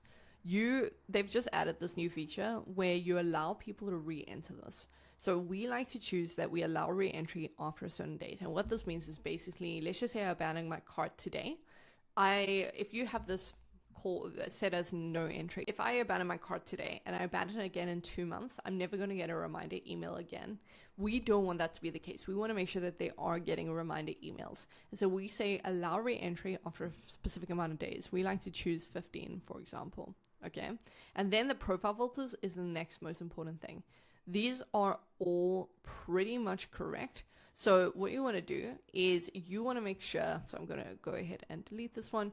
You want to make sure that these people have started checkout 0 times, which means they haven't gone to that extra step that I spoke about. They haven't gone to that final billing page. We want to make sure that they're not overlapping and they're not getting the incorrect messaging. So we're going to turn that off. Then we're also going to turn off place order 0 times, or we're going to turn it on place order 0 times. So basically what happens is throughout this entire flow, it's going to filter out anyone who's performed these actions. So let's say that you send email number 1. If you've sent email number 1, and they have then taken and clicked on their email and placed an order, they will not get email 2 because they filtered out. And likewise, if they've gone and abandoned checkout, they're not going to get the rest of the cart abandonment series. They're not going to get either the checkout flow or the place, whatever it is. So with that being said, make sure that these filters are in place. That all looks good. Make sure they can go into re-entry. Then we want to change the time delay. We want to change it to 40 minutes. 40 minutes is the healthiest, like I mentioned. And then with email number 1, you can see that when you click into the email, the reason why I like to use their pre-built template is because what happens, unless you are pretty skilled with flows, is you can make a lot of mistakes. Now, what we really want to happen is we want to make sure that we're filtering the exact product that they left behind. And so you can see this block that has a bunch of coding in. So what we like to do is we like to save this as an element. So let's just say cart flow block, and that we can reuse if ever we do create our own emails. And so what's going to happen is this is actually filtering in the exact product that they added to cart and left behind. Likewise, the button, it's the same thing. It's got a very specific link address, so you do want to make sure you're doing that. So when we preview and test, if you want to see if this is actually working correctly, you can see it's going to filter in a customer profile, and it's going to show exactly what they left behind and what elements are missing. So if there's a missing element like the price and you want that to be included, you can just go and edit that and make sure it does actually show. So you can see here, I would just need to go click on this and it would copy that, and I can just paste in that code, right? So it's a little bit more complicated. We don't have to go in and go into details, but essentially you could just go in here and paste this, for example, and then you have like a different element that will show. So if we go preview and test, you can see now it's showing the price, and all you have to do is click on the property. So it depends what you want to show. It depends how you want it to show, and make sure you choose mobile as well to see how it actually lands. But preview and test is going to be the best way to discover whether it's actually working. So that's how to set up your actual dynamic blocks to make sure that they're showing exactly what someone left behind. It's going to be the best chance at being personalized and showing them and doing the thinking for them. And then what will happen is we want to make sure that we are editing the next time delay. So I personally like to choose 4 hours. And then we're going to send the next email, and then we're going to add one more time delay and one more email. So let's go ahead and do that. Now, very, very, very important is on this first email, scroll down and make sure that you skipped recently profiles, right? You don't want Smart Sender on for any of your high intention flows. So if it's a cart abandonment, browse abandonment, checkout abandonment, you never want this checked on. So just make sure you do that. What you do want though is you do want to enable UTM tracking. This is going to allow sources like Google Analytics to pick up where revenue is coming from. I do recommend you do that for all of them. And again, just find your emails that have this little clock at the bottom left and make sure you turn that off. And let's set up our last time delay, and we're all good. So now the entire flow is set up correctly. We know how to do, how everything works, and we know it definitely works. Now, the difference between the cart abandonment and the checkout abandonment, like I mentioned, is that extra additional step. And so let me show you the thinking of what the checkout abandonment is. The checkout abandonment is a very different flow. So many people treat them the same, but they are not. The first reason for abandonment in the cart abandonment is because they didn't really like the pricing. They just wanted to keep everything in one place. It's way less intentional. But the checkout abandonment, they really did decide that they liked the pricing, they liked the products, and they wanted to fill in their information. But what happens in this next step is when you come over here and you fill out your address, it's then going to calculate your shipping times and your shipping costs. And so sometimes customers will feel like they're being penalized for abandoning or for having a different state, for example, and then the shipping cost exorbitant. It's like an additional cost they didn't expect and they weren't willing to pay. And so that is one of the reasons you want to talk about in this flow. As opposed to the first one, you just keep it simple and show some reviews and the product they left behind. This one, you want to make a little bit more of a nod and a mention to shipping costs, shipping times, and also, maybe they had some website issues and maybe it felt too long to fill out. We want to make sure it's as simple as possible for them. And so the structure here is slightly different. We want to send it a little bit sooner. So 30 to 35 minutes is perfect. And in this first email, what we're doing that's slightly different is we are showing them what they left behind. We're obviously showing reviews, but in these reviews, if you have any mention of shipping times and shipping costs being really good, I would include those reviews above all. And then we don't want to mention any other products. And then lastly, we want to talk about shipping costs, shipping times, and maybe a free shipping offer. This is absolutely killer in the first email. Again, those pain points are slightly different. Then we want to wait an hour or two. Again, staying within high intention, otherwise we're going to lose them dramatically. And this you can split test. But then we send a second email, and this is where we introduce urgency. We show some UGC reviews, and we also kind of display an offer. So maybe that is $5 off your purchase, or maybe it's free shipping. Again, whatever mentally will be slightly more impressive to them than the shipping costs and the few issues that they had. And one thing that's important to note with the cart abandonment and the checkout abandonment, you don't ever want to replicate the offer that you have in your welcome flow. You never want to do that. Your welcome flow offer is typically a higher offer anyway. Most brands do this wrong, where they have 20% for their welcome flow and then 15% for the carts and the checkout. It doesn't make sense, because if they didn't convert from the welcome offer that was a higher discount, they're probably not going to convert from another percentage off. So it's really good to test free shipping and test $1 off instead. Just an FYI. Now, with the rest of the structure, again, same thing as the cart abandonment. The third email is an espresso shot, and we want to phrase it like it's our best offer that we've ever given out. So super simple. Now, in terms of building this one out, it's got a very similar but different structure. So this is going to be very, very, very important, because the codes are going to be different. So let's go to create the flow. And here, the difference is checkout. So search checkout, you're going to see that it populates differently. So it's not abandoned cart anymore, it's abandoned checkout. And so let's go ahead, and what we want to do is we just want a email flow. So what do we want to do? So let's just choose this first one. Let me go see the structure. So we'll go with this one for now. I don't like that it has a conditional split or that it's got an SMS, but you can choose the structure anyway. The main thing that we want to do is we want to go and make sure that we have a different, so let me just go delete the yes path. The most important thing that we want to do is we now want to go and look at this code. It is going to be very different, like I said. So when you come in here, you're going to notice some differences. The code is a little bit longer and a little bit more specific. And this is also specific. It is now, instead of event URL, it's event extra checkout URL, right? So this is taking them to the actual checkout page. It's taking them right back here where they were. You don't want an email taking them back to the website when their intention was way higher. You want to do the thinking for them. You want to take them back to where they were and make less steps for them. So these are very important elements to have. You want to make sure that that is in place. So now let's go back to the basics of actually setting this up correctly.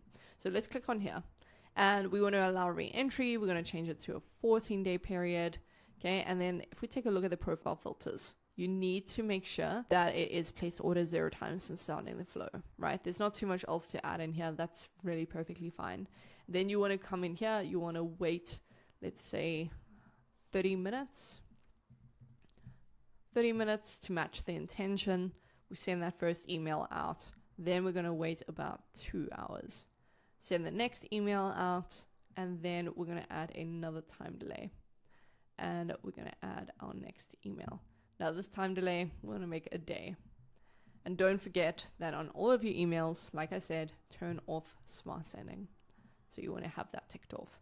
So that's about it. That is exactly how to set up your checkout abandonment. Now let's take a look at the structure that brands are using, right? So you know the thinking behind it. Now let's take a look at how Magic Mind does it. Again, they send way more emails, but let's take a look at the first 3. So the first one, they're saying, hey, finish checkout now. And they're providing reasons for their product, because they only have really one product that they sell. So they don't need to show exactly what they left behind. It's a little bit different. But what they're doing really, really well is showing the way that the product works and the timeline. So they obviously have a lot of skepticism around, hey, will this work? When will I know it works? How do I know it works? And this is doing all of that thinking for them. And then what they do is they say, hey, claim 58% off plus free gifts. You can see Groons did a very similar thing of claim 52% off. Then in the next email, they make it very clear. Hey, claim 58% off plus your free gifts. Here's what you get with our product. Here are reviews. So remember I was talking about buyer's remorse. They want to make sure that they can trust your product. And so they're doing everything they can to build that trust. They're showing you exactly how to know if the product works. They're being transparent about timeline. They're showing a discount code to try and get that, if it was a price sensitivity, that is completely ironed out. And then of course, if they don't trust you, they have reviews. So everything is completely laid out for you. Then the third thing is they're saying, hey, well, you can actually try it for 100 days risk-free. And so that piques your curiosity. And then they're showing you exactly what you left behind, and they're throwing in those free gifts. They're showing you exactly what the free gifts are. So you can see it's a workbook, it's an ebook, it's a 90 days free app. So this is really going to get you over the line, because that one thing that you search is now backed by all these free gifts. So this is an interesting approach that I wanted to show you, because I, while studying this brand, found it very, very interesting. So you can pause this video, take a look at their structure, copy some of their wording, and you can go from there. But now let's move over to the browse abandonment. Now with the browse abandonment is a slightly different thing to a site abandonment. And the difference is very clear. When someone comes to your website, so let's go use Olipop as the example again. Let's say I come to the website and I am specifically looking at the classic grape, right? So I don't add to my cart. I just come to this page. I'm kind of looking around. I'm spending some time here looking at whether I want this, and then I exit. That is a browse abandonment. It's when they have viewed a very specific product. The site abandonment is if I come from the ads, I land on this page, maybe I click around, I actually go to their learn button, I go read a blog of theirs. That is a site abandonment. So browse abandonment is when you view a very specific product. Site abandonment is when you view the website in general or very specific pages. That is it. That is the difference. It is very clear. And so again, there's different pain points for these. The reason for people browsing the website is because they probably thought they liked a product, but they didn't see something they liked. They don't know how to use it. They don't know if they trust it enough. And they also don't get the information that they need about the brand to make a decision. And aside from that, they're probably just comparing products and prices, right? So there's quite a few things that can cause this browse abandonment, because they haven't taken that extra step of actually adding the product. So we can only really come up with what pain points they're facing at this time. And so the difference here is they are browsing and viewing a very specific page or product, and we want to wait 45 minutes. Now, then we want to send an email. And in this one, we want to show them reviews and testimonials. Number one, we want to show them exactly the product that they looked at, and we want to show them similar products. So when we show them similar products, we either want to show them categories and show them that we do have a variety of products, or we want to show them as similar products as possible to what they actually looked at.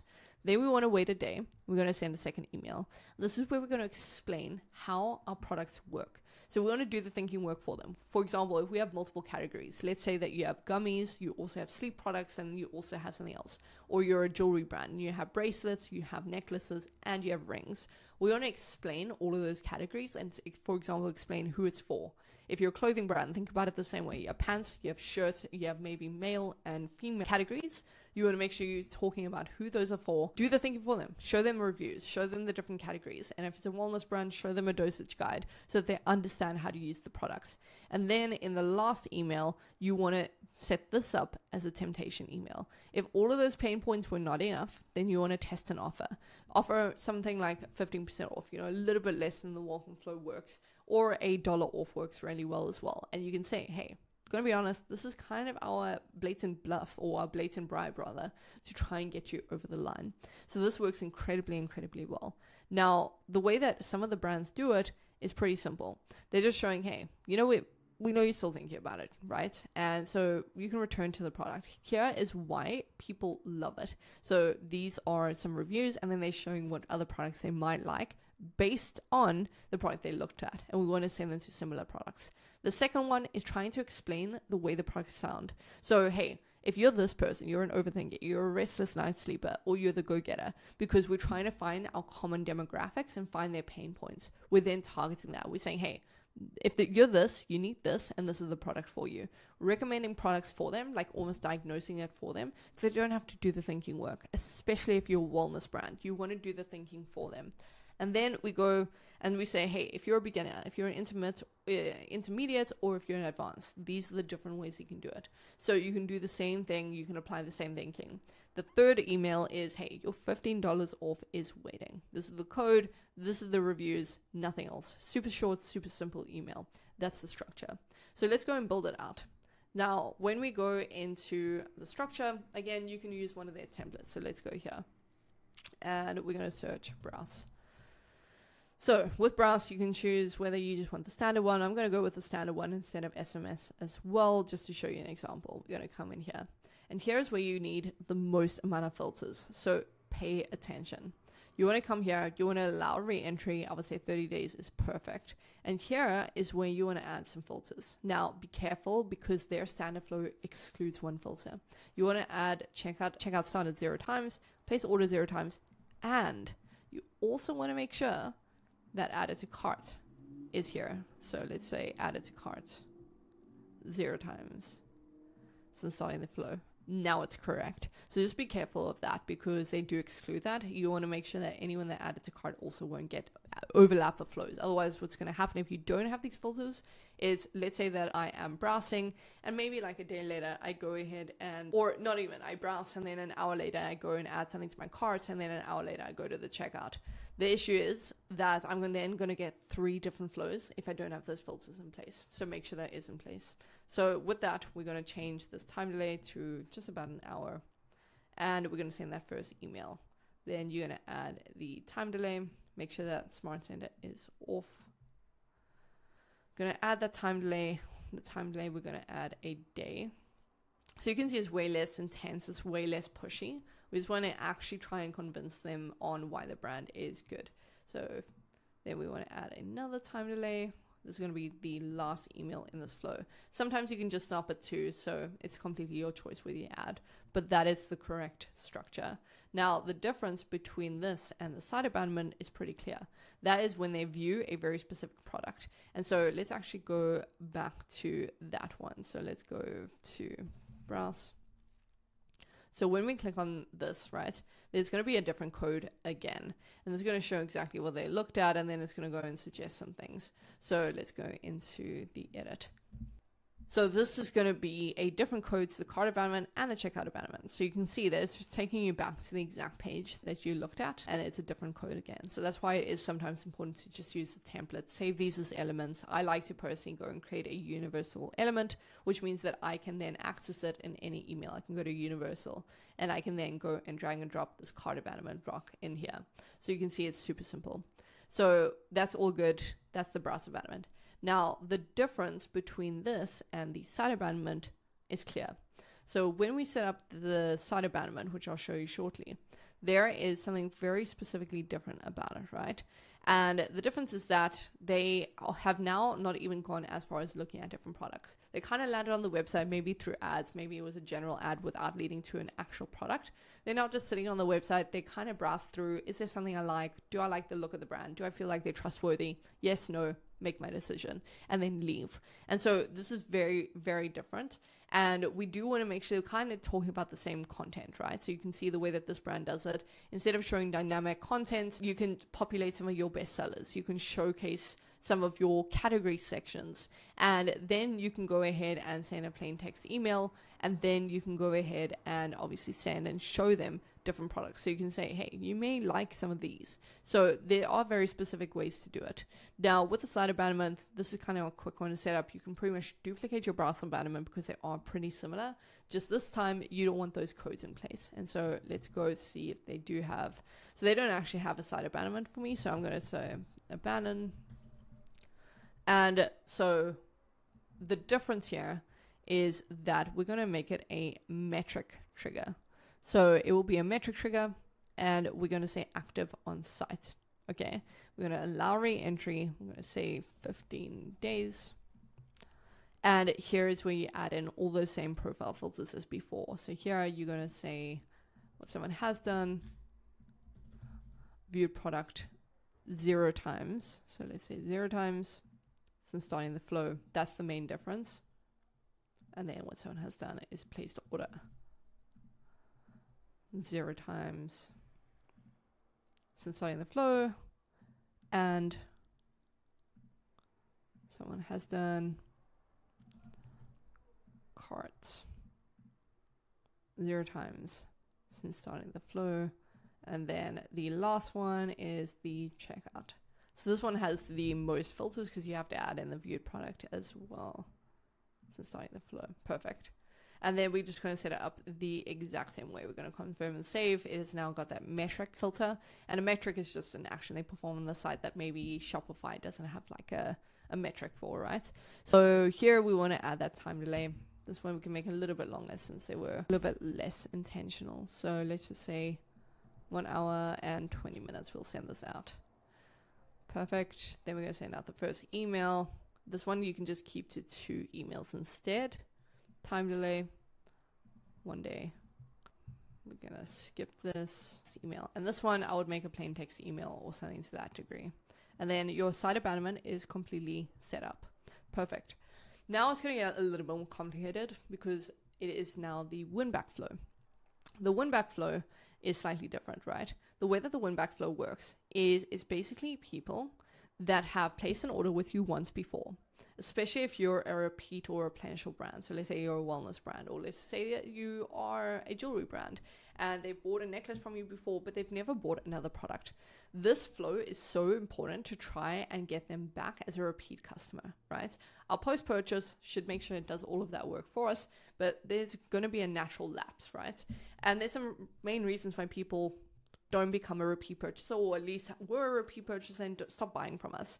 Number one is the product maybe didn't work for them, especially in the wellness brand. We see this a lot. So many people become these win-back opportunities where they haven't placed an order with us again for the last 90 days, for example. But we know that the average customer should place an order with us every 30 to 40 days. And if they don't, then it's very likely that they kind of fallen off the wagon. And there's a few reasons which, again, the product didn't work for them. They probably used it incorrectly. Maybe the prices are too high for them to substantiate considering the outcome that they got. Maybe they're cutting prices in and costs in the time of a crisis. They maybe have a negative experience, or they found a competitor with better pricing. So there's a few things that we want to do here. By the way, another one is actually maybe if you had stock of something and it went out of stock. We see this a lot with wellness brands because things do go out of stock very easily. And so we have a very specific trigger for them. The trigger here is actually different. It's not a metric trigger. We like to use a segment trigger. It is so much better than the standard win-back flow that they set up. So just make sure that you do a win-back segment. And here, we want to make sure that they have not placed an order in the last, let's just say 90 days or whatever. But you don't really need this filter. I'll show you how to set it up correctly. And what you do want is you do want to filter out anyone that has placed an order 0 times since starting this flow, right? So if they get that first email, they place an order, they will then filter out, they won't get the rest, which is important. And so what we like to do is in the first email, we kind of just want to reach out to them. It's not always price related. Sometimes they just need a little bit of a reminder. They need a little bit of, some reach back. And so the way that we usually set it up is we like to show them some other products that were similar to what they purchased before. We like to say, hey, look, it's been a while and we get it. Things come up, things happen in life and things get busy. And with the wellness brand, we'll try to kind of do a bit of guilting where we're like, hey, habit is super important. And so here are some other products that are very similar to the one that you tried before. Here are some reviews about it, blah, blah, blah, and show some other use cases. So when you're tired, you can use this. So do the thinking work for them. Then we wait 2 days, and usually we like to select a specific time, and then we'll send an email number 2 with an offer. We're only going to extend this for like 48 hours. We like to make this our biggest offer, ideally. So this should be ideally your biggest offer, and it should try to win them back. Then we're going to wait 1 day, and we're going to send email number 3. Email number 3 is going to be that last push. And then email number 4 is the last email. And this is a plain text email from the founder. We love doing this because it adds a little personality. If they didn't buy because of price, if they didn't buy because of all those other things, what this does, it adds a little bit of humility behind the brand. And what's nice about this is we give them a chance to opt out or re-opt in, so we can start to remove customers instead of creating the sunset flow that actually damages our deliverability. So we like to use this as that option, and if they choose nothing, then we filter them out anyway, because it's going to be our best offer. So if we don't get them here, we want to make sure we suppress them after this point, kind of. So with that being said, that is the structure of the win back. So let's go and build it out in the back end, right? And then let's go take a look here. We're going to create this. Perfect. And so we're going to come here, and they do very likely have a template for this. So you can see they do have a little bit of a template. Now, the issue with this is that they have this weird setting, and I don't know why they do it this way, where you have to wait like 75 days. And so what we like to do instead is before you set up the segment, go to lists and segments. And what you're going to do is you're going to create a segment, right? So let's go and create a segment over here. And what we're going to do is we're going to say win back opportunities. And what we're going to do is we're going to create a segment of people that place an order at least once over all time, for example, right? And so it's going to filter in these profiles, and then we're going to do and what someone has done, place an order 0 times in the last 90 days. You need to decide what period of time you consider a lapse, right? So let's just say that you are a clothing brand. For someone to repeat purchase, it's probably going to take a lot longer than 60 days or 70 days. And so don't base it on what wellness brands are doing or other brands are doing. Try and look into your data on what the average replenishment rate is or the average return rate is. Is it every 30 days, 40 days, 60 days, 90 days, maybe 120 days? You want to make sure that whatever that average is, you're sending them this email at that point. So let me go create this segment, right? Now what's going to happen is I'm going to go back to my flows, right, while that's populating. And I'm then going to go create my own flow. I'm going to build my own. I'm going to call it win back. And let's go here.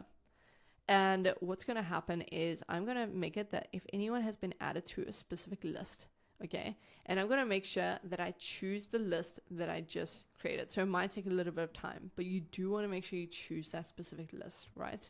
So let's just say that it was this list as an example. We're going to make sure that we don't allow re-entry.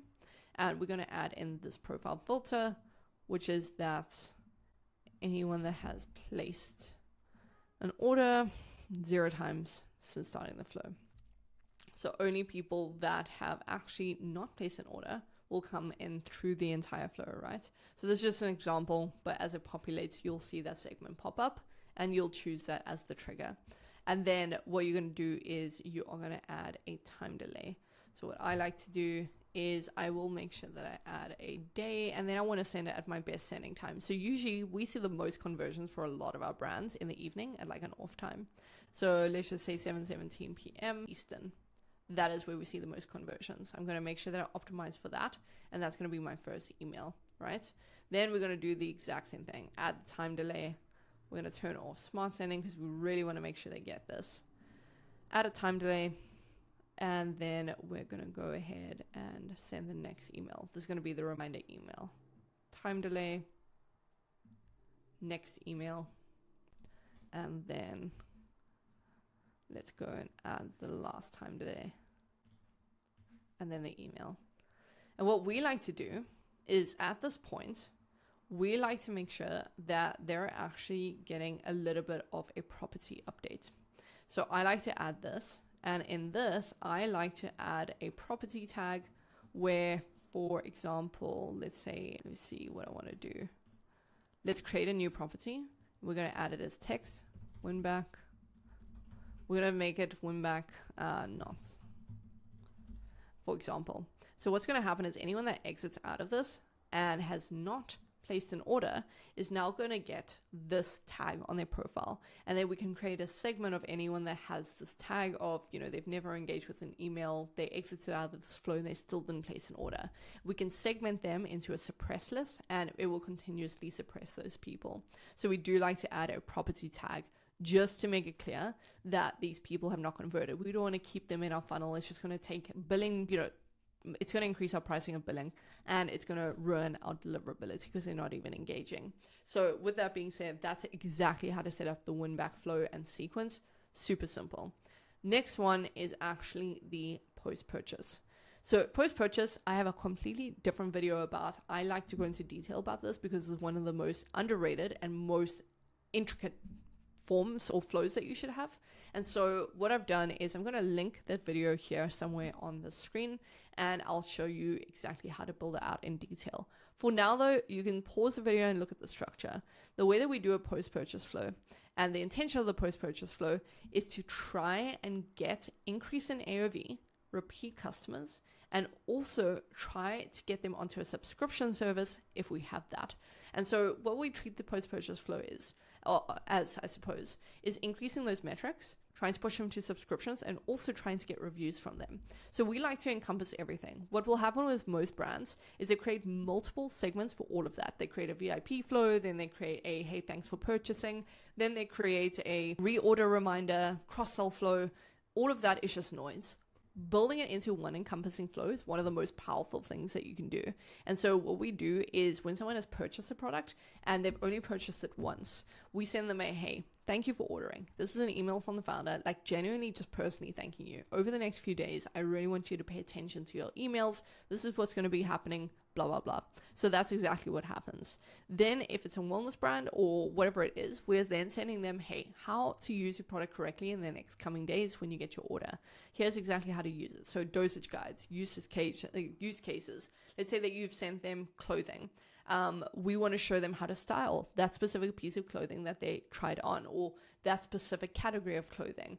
Let's say that they purchased, I don't know, a cookbook. We want to show them, hey, here's the best recipes in that cookbook that you can try. You can think about it for any sub niche, like really any kind of niche. If you are a little bit more of like a wellness tech company that sells brands, maybe products like Whoop, where it tells you your health data, giving them an email on how to read that data, how best to get the most out of that product. And the thing that this does is it gives them an incredible customer experience, and then it also makes them so excited to order from you again because the customer experience has been astronomical, and their perception of your product actually increases. If you think about it, and this is how I think about the post-purchase flow.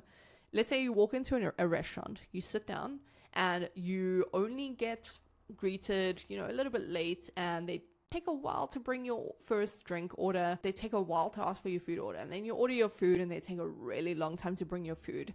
You already have distaste for that food. It doesn't matter if it's the best food in the world. You're going to say, flip, but I wish that they had better service. It's a pity about that.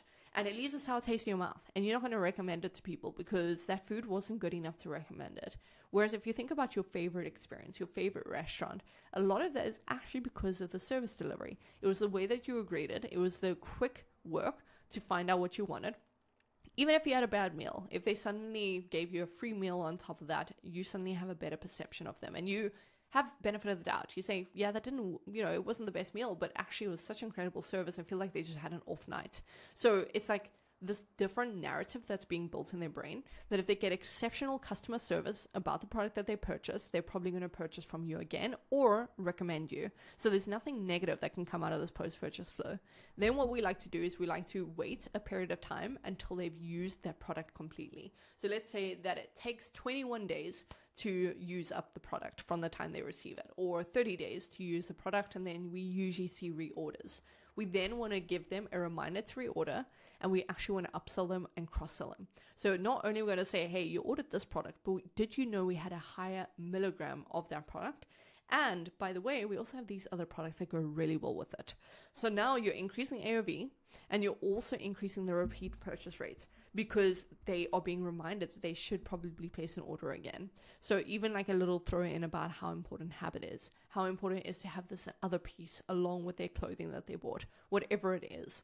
Then what we do is once they place an order twice, so let's say they come in here, they get that reminder email, and they place another order, we're going to re-enter them into this flow. And this time, we're basing it on whether they purchased twice. We're going to wait an hour after that, and we're going to say, hey, really thank you for coming back. Did you know you could save on your order, and you can save every other time if you subscribe and save? And then they're going to suddenly, now we have new people going to our subscribe and save, and then we request a review. Because if they've placed an order twice, they like us enough to leave a positive review. No one who places an order twice was unhappy with us the first time. Usually that's not the case. So we want to make sure we do that. Then we send another refill reminder, and then we'll push them into a VIP flow. So that is essentially the structure of the post-purchase flow. So if you want me to go ahead and show you the structure of how to build subscription flows, especially the subscription flow for getting people to start a subscription flow to make sure you can upsell within their subscriptions without getting them to pause or cancel, and then also a most important subscription flow for encouraging paused or cancellations on their subscription to renew them. If you want me to go over those flows and build a video around that, I'm happy to go ahead and do that. But if you are a company that is actually just looking for someone to come and fulfill these things for you because you have way too much on your plate, you just want a team to come in, deliver all of this for you, go down below, book in a call. We would be happy to work with you. But with that being said, I'll see you in the next one. Just leave a comment down below on any other videos or tips that you want to see with email marketing. In the last 7 to 8 years, I have generated over $300 million in email revenue for hundreds of e-commerce brands and learned exactly what works to get brand revenue. And to be honest, way too many brands, like you probably, sacrifice revenue because the email designs are poor. And aside from that, even if you think they're good, they're probably costing you tons of money. Trust me, even good designs can cost you money. So by the end of this video, what I want to leave you with is you're going to know exactly how to build an email, number one, what exactly makes a good email design that actually generates good revenue, and how to correctly upload it into your email platform. So let's jump into it. All right, now, before you start creating really good emails, you have to understand exactly what makes up a good email, what brands are pushing out good emails, so you can search for inspiration from them instead of trying to reinvent the wheel. So there's two tools that I absolutely recommend that you use. Number one is mold.com, as you can see over here, and the second one is reallygoodemails.com.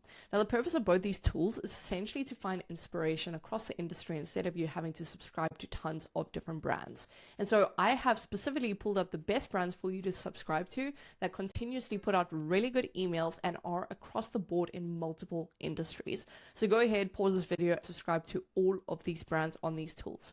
Now, the whole point is that essentially it's going to start to populate the emails that these brands are sending on a day-to-day basis. And it's helpful because you can see exactly what time they were sent out.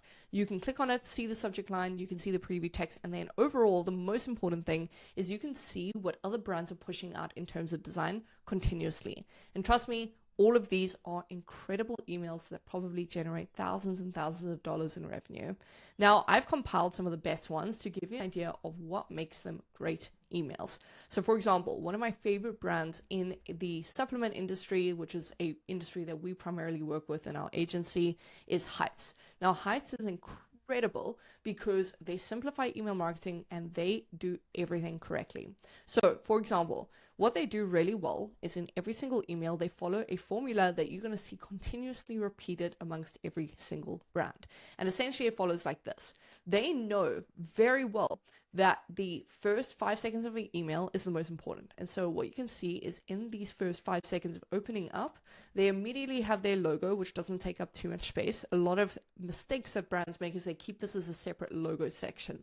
You do not want to do that. That is not what you want to do. You want to put the hero visual and the logo together so it doesn't take up extra space. So logo, number one. Then they have their headline, number two. Then they have the image, their product image or their main image, number three, and then they have CTA. So essentially there's a 4-step process in this, sometimes a 5-step if you want a sub-headline. So the way that it works is it's logo, then headline, then main image, and then button or CTA. And so that's the most important thing. And only afterwards do you have this extra information or the infographics. So you can see that in email number 2 as well. What makes it really good is in the first 5 seconds, people know how to convert, where to convert, and what they need to see. So the rule of thumb is essentially in the first 5 seconds, does your audience know exactly what you're offering, number one, where to get that offer, number two, and what exactly is included. So here is super important because this is now a sales email.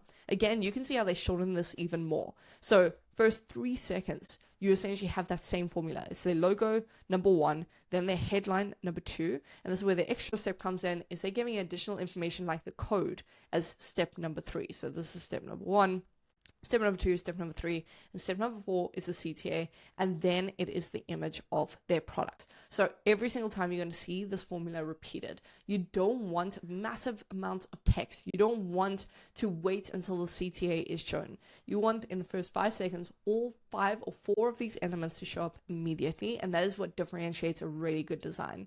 Now, the next most important thing that you're going to notice is essentially you're going to see a very common pattern, which is essentially that every single email is continuous. It looks like a landing page. That is what makes a good design because it doesn't feel like these stops. It doesn't feel like you're being sold to. It feels genuinely interesting to look at and continue through as a user.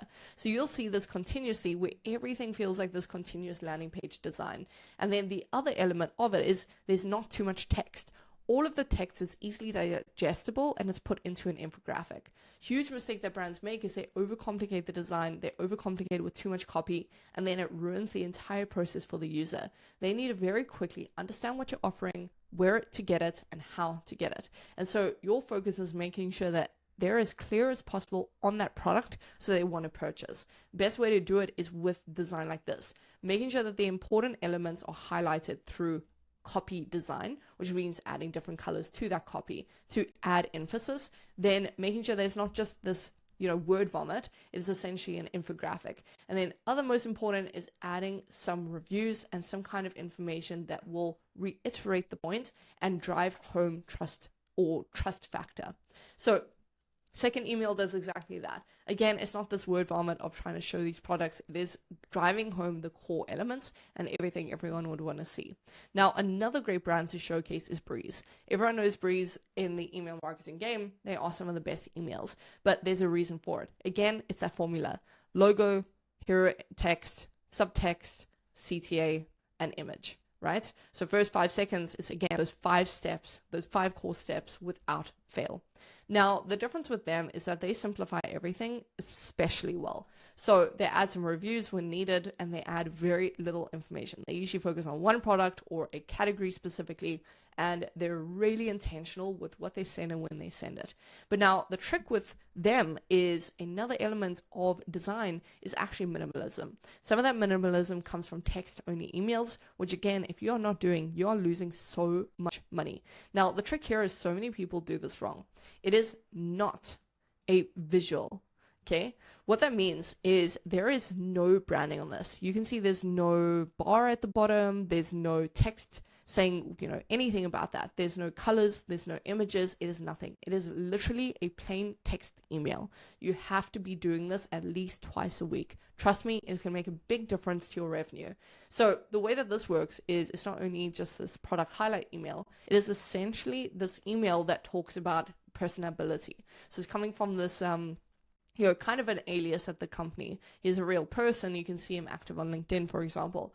But it's essentially an alias, and the email team is the one handling this, not Corbin himself. But they say Corbin from Breeze. They change the sender name, they change the sender, and then they are essentially adding this personal touch. And it's just simply hyperlinking a CTA instead of making it this massive salesy email. Feels more organic and personalized, where in a world where everyone is sending image-based emails, this cuts through all the fluff and performs incredibly well. So I highly recommend doing this.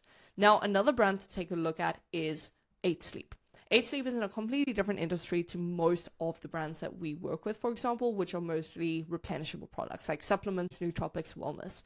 But with this brand, what they do incredibly well is they simplify the entire process of design, and it is just an incredible user experience looking at these emails. They take simplicity to the max, and this is what you should be doing for all of your emails as well. Now, what they do is, again, they follow that formula. You don't even need to repeat it. Logo, headline, subtext, CTA, hero image. Very simple. First 5 seconds, you know everything you need to know, as well as sometimes there's an added banner. Now, this is an important element, especially for sales. Always add a banner if you have some kind of sale, like free shipping over to $75 or something.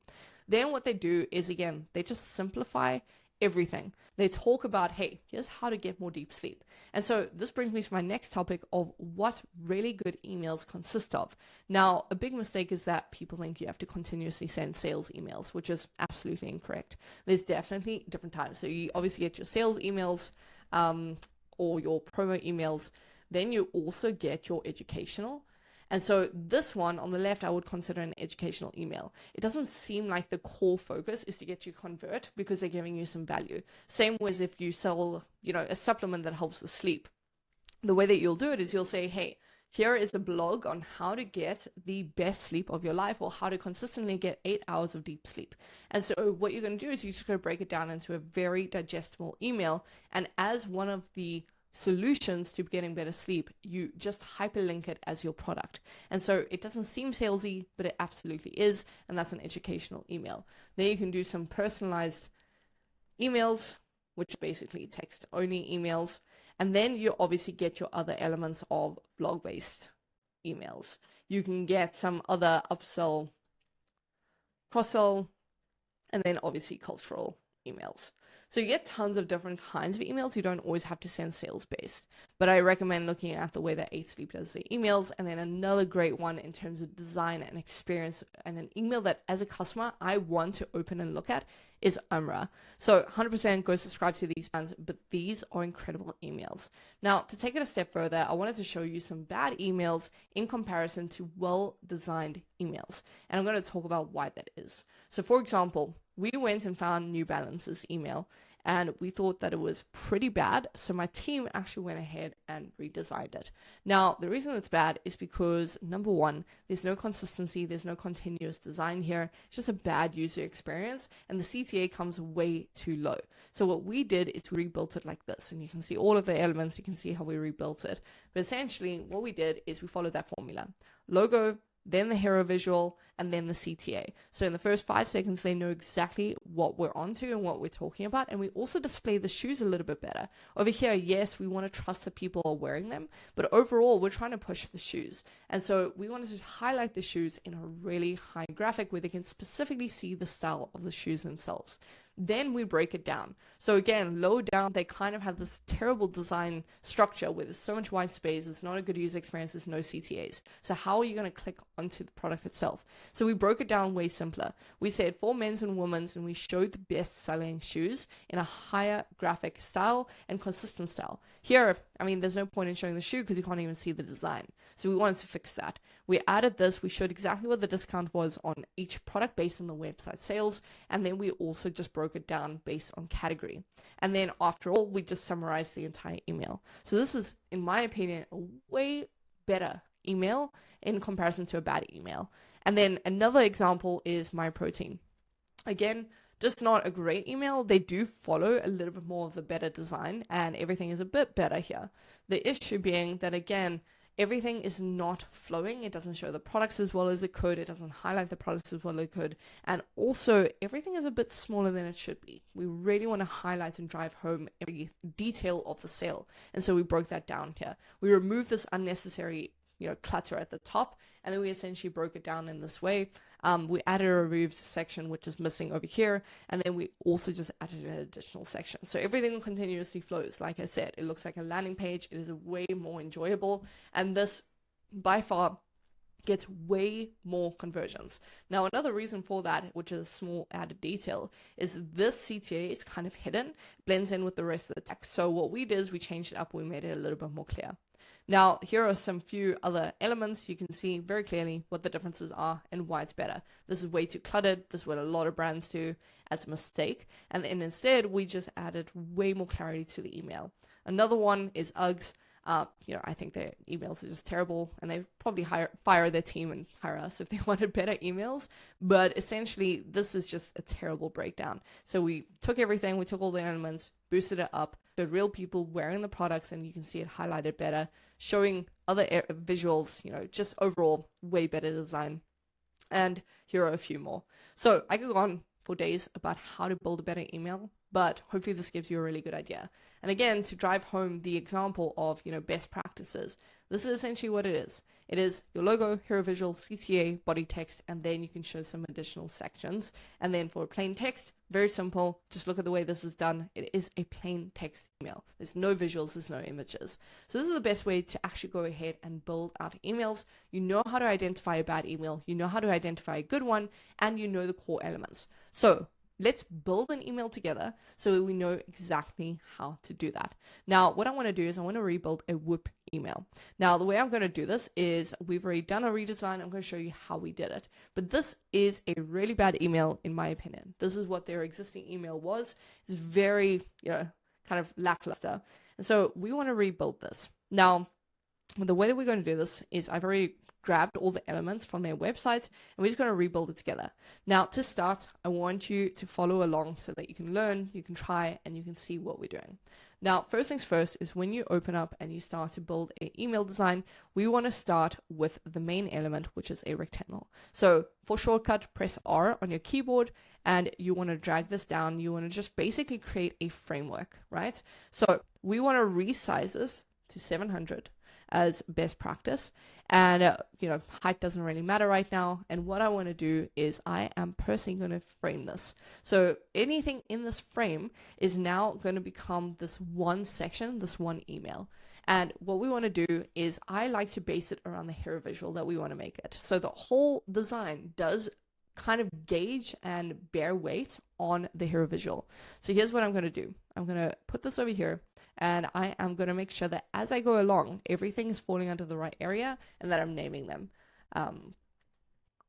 So I'm just going to name this hero visual, And essentially, the reason why we do that as well is because once we're working with multiple elements, we want to make sure we can keep up with what's actually going on.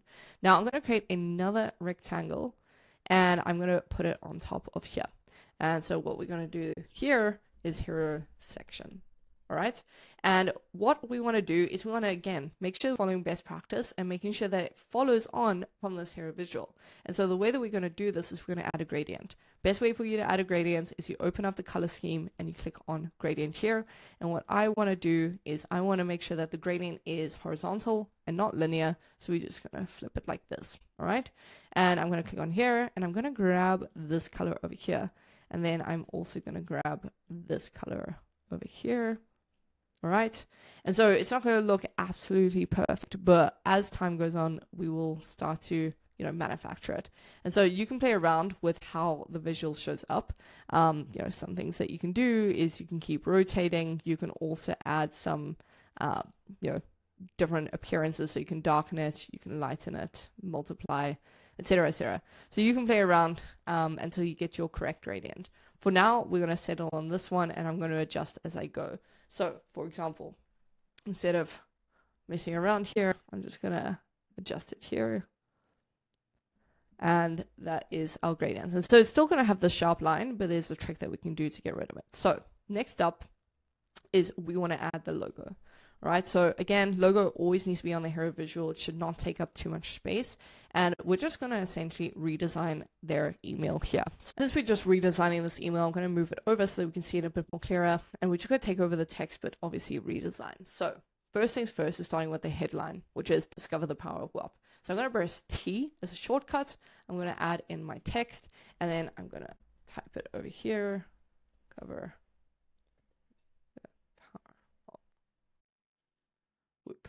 Okay, so we are going to do that, and we are going to change up the text size to about here. And by the way, when this happens, you just need to change up the line height and letter spacing. So you can just drag this. So if that error ever happens to you where it's kind of overlapping, that's all you need to do.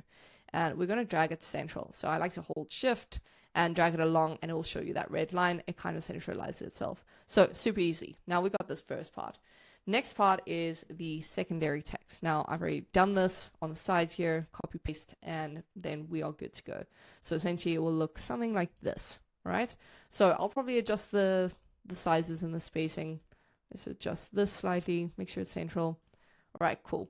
So that's essentially just the text that they have over here. Now, the difference is that I want to add a CTA higher up. So I'm going to add a rectangle. Again, just press R on your keyboard. I'm going to bring it over here, but I don't want this harsh square at all. So what I'm going to do is centralize it, and then I am going to add a corner radius. So you can see I can just drag my mouse and add, or you can add a specific number. But I think that's pretty good. I am maybe just going to expand it a little bit. I'm going to color this. Again, I'm making sure that we kind of focus on two colors throughout the entirety of this email so it's not overwhelming. And so I'm adding a white button, and then I'm just going to add some text on top of the button, which is get. All right, great. So we're just going to do that. And if we really wanted, we could add a little bit of extra style and like color it to the back end, right? So it depends on what you want to do and personal preference. Maybe we'll make it a bit darker. Cool. So that's me. Looks pretty solid. I'm happy with that. And now the line is still a little bit harsh for my liking. What I'm going to do is I'm just going to group these. So group, I right click, I group, and I'm just making it hero CTA. Again, I like to personally just rename everything so that it's clear. So hero text, so this logo. It's really, trust me, it's going to help you in the design process to do all these additional texts. It will make a big difference to your organization, all right? Especially when you have to layer everything and drag and drop things. So now, again, for my liking, I think that the line is too harsh. So what I'm going to go ahead and do is I'm actually going to drive the hero visual slightly up and move this up. And so kind of disguises itself behind the button, which in my opinion looks a lot better.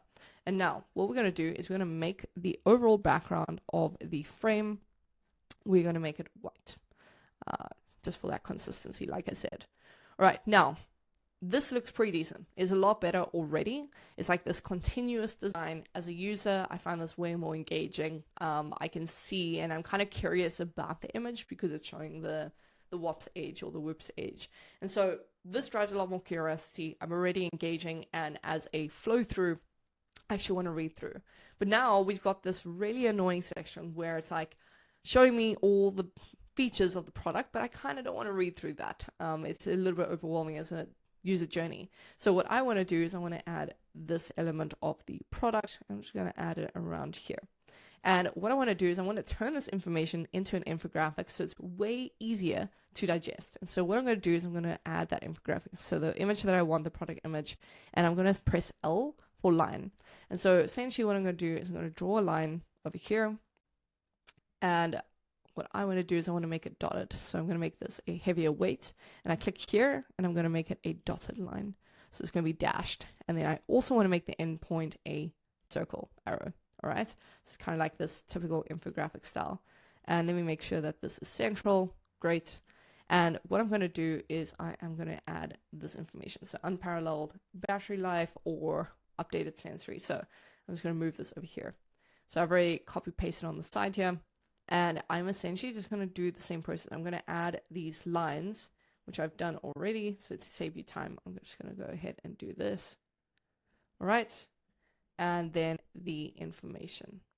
So you can see, by the way, I have added a drop shadow. So if you want to add a drop shadow, you can just play around and click on effects. And so it looks like that.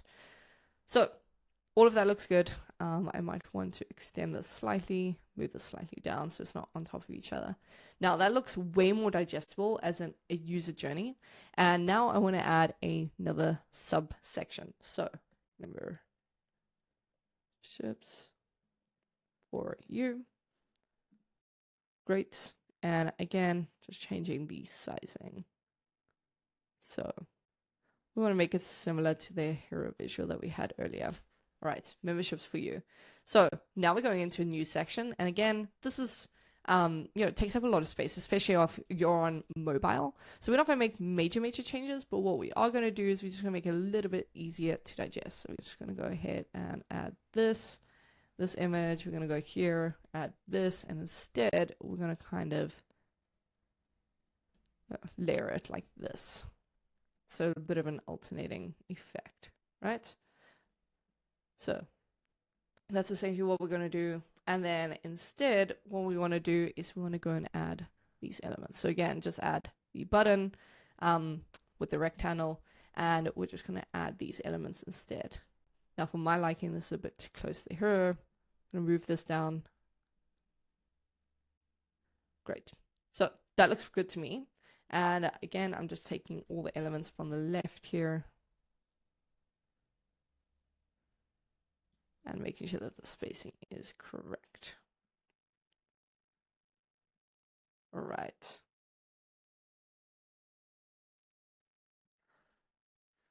So if we compare it, aside from the spacing, everything looks pretty good to me. So we're essentially just turning this into a little bit of a different section over here. And so what we would probably do is add some letter branding over here as well. Change up some of the colors, change up some elements, make sure they focus on specific keywords. But right now, this is what our email looks like so far. Definitely miles better than this, especially in terms of the user experience, the design experience. And again, this is going to generate way more sales because, again, number one, they can quickly understand what the product is that we're promoting and what it does and what the differences are. And number two, they can see exactly where to convert within the first 5 seconds. There's no guessing. There's no confusion around where to convert. It is right there. And then next up is we just want to make a very final, clear call to action. So what we're going to do is a very similar thing that we did earlier. We're going to add this final product image. I'm going to add another rectangle, which I would like to put over here. All right. So we're going to put that over there. And now what we want to do is we want to add a corner radius. And so what I'm going to do is make this let's make this 70. All right. And we're going to extend this. And so what we're going to do is, again, this is why it's important to add the names, is we're just going to drag it behind, and then we want to make this a little bit of a gradient again. And we actually want to keep this color grading a little bit. So let's make this a dark color. And that to me looks pretty solid. And then because the rest of the email is a little bit darker, like there's more black tones, I am going to change this a little bit. So I'm going to change this to that. And we're going to make this a little bit darker over here. And that to me looks pretty good. Maybe drag this over a little bit. Great. So now we have this like really nice gradient, and what we're going to do is we're just going to copy paste the button that we've made previously. We're going to come here. We want to make sure that is central. There we go. And we're just going to flip the colors. Okay. I'm going to make this black. All right. And here we're just going to reiterate get whoop. All right, cool. And then obviously we're going to have this little hero section. So we're just going to add that on from the previous design. And we're going to extend this out. All right. So that's essentially the email. It is way more consistent, way more better branded. You know, everything is just a little bit more of an improvement, but you can also see the process of design. So it always follows from the hero visual, and then you want to carry on from there with some design elements, following that formula I showed you earlier, and overall just making sure that it is not overwhelming as a user to read and understand the products. So this is really easy to summarize. Now that we've got our frame though, now we need to export, right? Because everything is under this frame, which means I can drag it. It is considering this as one singular email. Now, what we want to do is Figma has this really great section where we can go click at the bottom here and we can click slice. And so what you're going to do is you're literally going to select your slices. You slice up the email. So you're going to create some slices over here. That is a slice. You're going to go ahead and do it again. And then you're going to slice the next part, which I will make until here.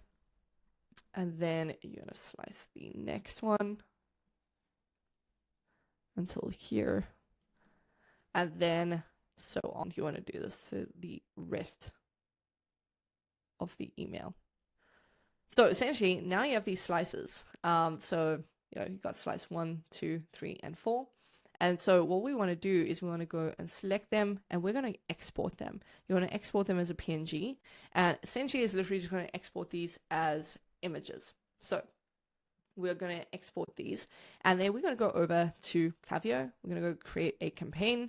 We're going to just create a single channel campaign, and then we're going to build it out together.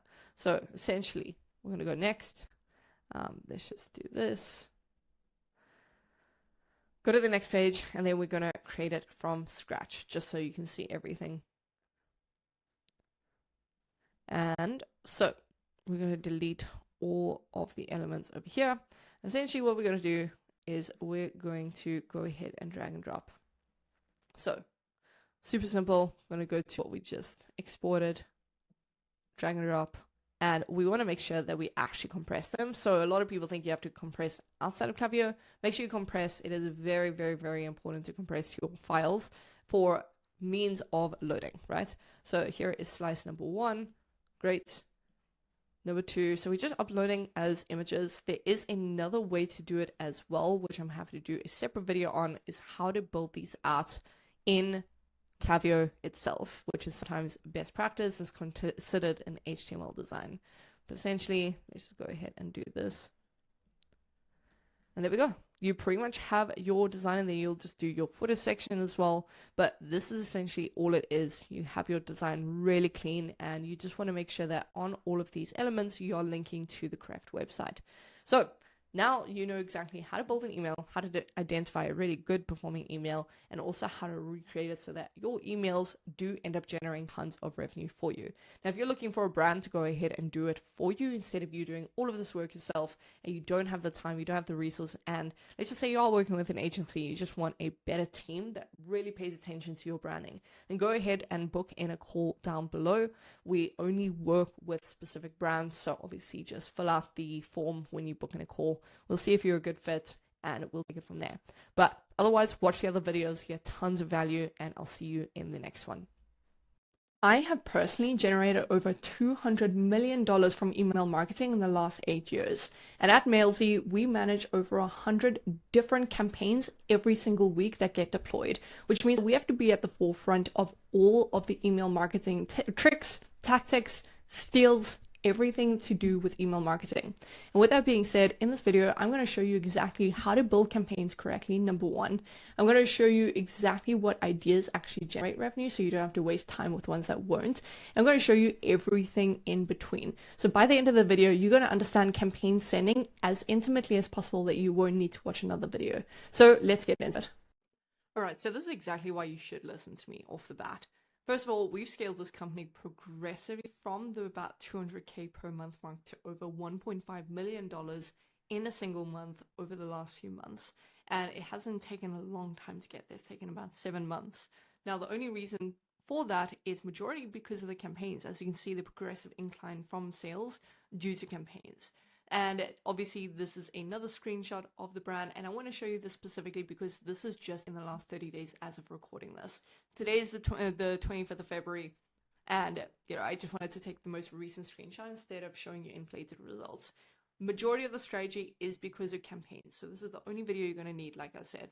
Now, starting off, I want to show you visual campaigns versus plain text campaigns and the formula for a successful visual campaign. So obviously, if you know anything about email marketing, you know anything about campaigns, this is going to seem very familiar to you. But these are some of the top brands, and this is what they're sending. So visual campaigns are a little bit of a mixture, and they do follow a very specific formula. So here is one from Heinz, super good. Always follows a very specific formula, which looks like this. It's always the logo on the main image. There's the hero visual, which is either a product photo or something to that degree, and then a CTA in the top fold. This is the most important thing. Only after this section, so the logo, hero visual, CTA, will you have additional text, all right? And from here, you kind of put your additional sections. So let's take a look and put it in practice. If we take Heights, so what they do is they have the logo, they have their main visual with a headline and a CTA. So that's the first 5 seconds of every single visual email. That's essentially the formula you want to hit. You want to make sure there's a hook, the logo doesn't take up too much space, you have a visual, and you have a CTA. Those 4 things in the top 5 seconds of opening up an email. It's the most important thing. Then next up, we obviously have a few things over here. So this is the additional information, the infographic, something to that degree, and then the additional sections underneath. Same thing with Lofty. This is a completely different industry, completely different brand, and exactly the same thing. So they have a logo, doesn't take up too much space. Then they have their CTA, or rather their headline, which is also the hook, and then a CTA, and then additional information. So Breeze, same thing. Logo doesn't take up space. They have their headline or their hook. Then they have the code in the CTA, and then the visual. Super simple. First 5 seconds, you can see every single one hits the same note. Olipop, a little bit the same. They have the CTA, the main visual, the hook. So super simple. That is the formula for a successful visual-based email. The best way to do this, and I've made videos about this as well, which you can go and find on my page, but the best way to do this is either with Figma or Canva.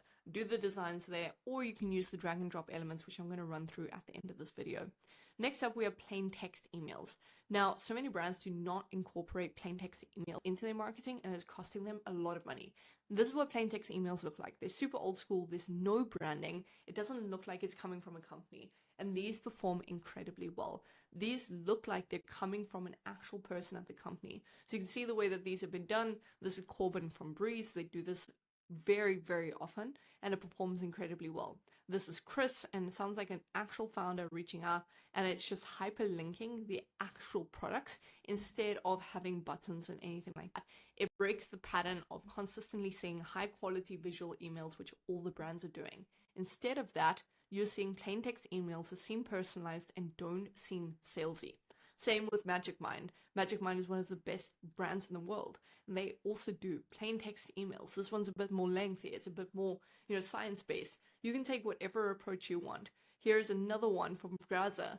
Same thing. It's coming from an alias called AB, and they also are just speaking about their latest launch. This is a great way to run sales as well. So what most brands do is they'll send a visual email for the launch, but what they don't do is a follow-up that's plain text from someone on the team that seems personal and it doesn't seem too pushy. So that's what we would recommend. Now, if we take a look at, your actual sending schedule and how that should look, it's super simple. You want to send 3 to 4 times a week minimum. If you don't have the resources to do that, then you're probably watching and at the right place. Go down below and book in a call with us. We're an agency that will do it all for you. But at the minimum, you should be sending 3 to 4 times per week. And this should be a 30 to 40% plain text split, which means that the other, 70 to 60% of your emails should be visual campaigns. And you can see the frequency of send, right? So for some of the top brands, some of them are sending every second day. Take a look at Magic Mind. So they sent on February 17th. Again, 15th, that's a 2-day difference. Again, the 14th, that's a 1-day difference. The 13th, a day difference. 15th, or the 12th, a day difference. The 10th, 2-day difference. Then just before that, same kind of thing in January. In fact, they were sending sometimes 2 to 3 times per day, which I wouldn't recommend. They were big brands, so they're obviously doing it very strategically, and I was in their flows as well. But you can see the frequency of send. Same with Breeze. So sometimes they'll send every single day, sometimes it will be 2 days apart, whatever it looks like. This is just your sign that you don't have to be scared of sending. If you want to take a look at another brand, so June 2nd, June 7th, June 8th, June 3rd, so many different days that they're sending and very consistently. That's how your send should look. Do not be afraid of sending too much, but I wouldn't exceed the 3 to 4 and I wouldn't go below the 3 to 4. This is absolutely the sweet spot with this split between plain text and image based. If you take a look at Breeze again, which is one of the top email retention performers in the entire world, actually, you can see how often they're sending plain text emails. All of these from Corbin are plain text emails. 1, 2, 3, 4, 5, 6, 7, 8, 9, and then one from Aaron. So you can see just in this gaze, they're actually out sending plain text versus the visual. So I highly recommend this, especially if you're strapped for time and resources. Plain text emails are a great way for low effort campaigns with good copy to actually convert without needing to put the resources into visual campaigns. Now, if we go look at campaign ideas, this is the next part of the puzzle, is understanding what to send, when to send it, and how to send it. So here are some ideas that are non-discount ideas, as well as some sale ideas that we do actually use. I'm going to run through them super quickly, but feel free to pause to see the additional information. So first thing is an FAQ section. You can see some of the brands and how they do them. This is such an underrated campaign to send out when you are taking customer questions and you're posing it as a campaign. This can perform incredibly, incredibly well. Reviews and testimonials, incredible as well. So many brands underestimate the power of showing other people's reviews and testimonials because this is actually what is going to convert a lot of your non-buyers. I highly recommend that. Then product features, this is self-explanatory. You just want to showcase some of your best sellers. This performs really well because you're doing the thinking for the customer. Next up is new arrivals. So many brands have so many new products, and even products that you launched maybe a few months ago that are still somewhat new, that some of your customers are not even aware of. You want to do announcements of those, and here are some examples of how some brands do that. Then before versus after, this is one of the best performers in wellness and skincare specifically. And you can also do a little bit of a category of this even in the fashion industry. If you think about it, you can show someone's style before your clothes and their style after your clothes. So you can use this to however you want, but this is one of the best consistently performing campaigns because people need that push. They need to see that it works for other people to make sure that it works for them. And using real life, real world examples is the best way to get conversions. Next up is recommended products. Again, it's kind of like a product showcase, but you're telling them what you would recommend based on specific archetypes. You can do that very easily. Now, I love this campaign. This is something we do consistently. is myths. So this is where you can easily tackle pain points of your customers very strategically. You can do this as a plain text as well. But the reason this works so well is because so many people have multiple pain points of the reason why they're not buying from you, whether it's pricing, whether it's shipping, whether it is the product not working. So if you're a skincare brand and you're worried about the product not working, maybe you sell lab-grown diamonds and they don't understand that that does qualify and quantify as a high-quality diamond. There's so many different myths that you can use that would be really easily addressed as a campaign. Next up is us versus them. Again, very self-explanatory. Sometimes comparing yourself to the industry, showing your pricing, showing your benefits versus other brands is so important. If you're a wellness brand or if you're a nootropic brand, your product versus a product that most people use. Maybe you're a matcha brand. You want to show the benefits of matcha versus regular matcha. Those kind of things can perform really well. Tips and tricks. This is one of my favorites as well. This is just a really good value-based campaign, and as a byproduct of value, people typically purchase. Signups for SMS. This is an incredible way to encourage us a lot more SMS traction. So many people kind of neglect this. They just rely on their sign-up forms and they are not educating their audience that they do offer other products, other deals, whatever it is, over SMS. And you do want multiple touch points with your audience. Why us? This is a great conversational email as well. This is a great way to showcase your company's unique strengths and build trust and credibility with your audience. Then, of course, bestsellers feature, kind of repetitive to the above. Behind the scenes, this is incredibly slept on. With such noise in the industry and with so many competitors, what really sets people apart is understanding who's behind the company, who is behind the company that I'm supporting. What can I do to trust this company a little bit more? Sometimes showing the journey builds better credibility and better trust with the brand. Then, with that being said, let's go up to the top. And this is going to be a bunch of different campaigns that we do as well as sales. So if we go up here, you can kind of see some ideas for campaigns, right? So Zodiac idea, the industry news, success stories, YouTube content is a really, really great way to build value and then relink and kind of backlink. Brand values and mission, UGC, and emails from the founder are one of my top favorites. This is consistently one of the best performing campaigns revenue-wise for all of our clients. Now let's take a look at promotional ideas. So this is where I see a lot of brands really struggle because they consistently just push 20% deals or 30% deals and they don't try to test different offers. This is going to change the game for you.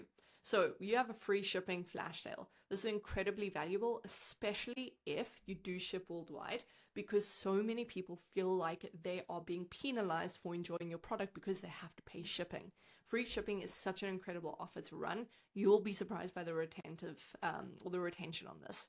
Then subscribe to SMS campaigns. Buy now, pay later is a huge one that you should be running. Test whether people have a pain point to this. Do they want your product, but maybe it's a higher purchase price? Do they want to commit to that right now? Maybe not. This is an incredible one to have in place.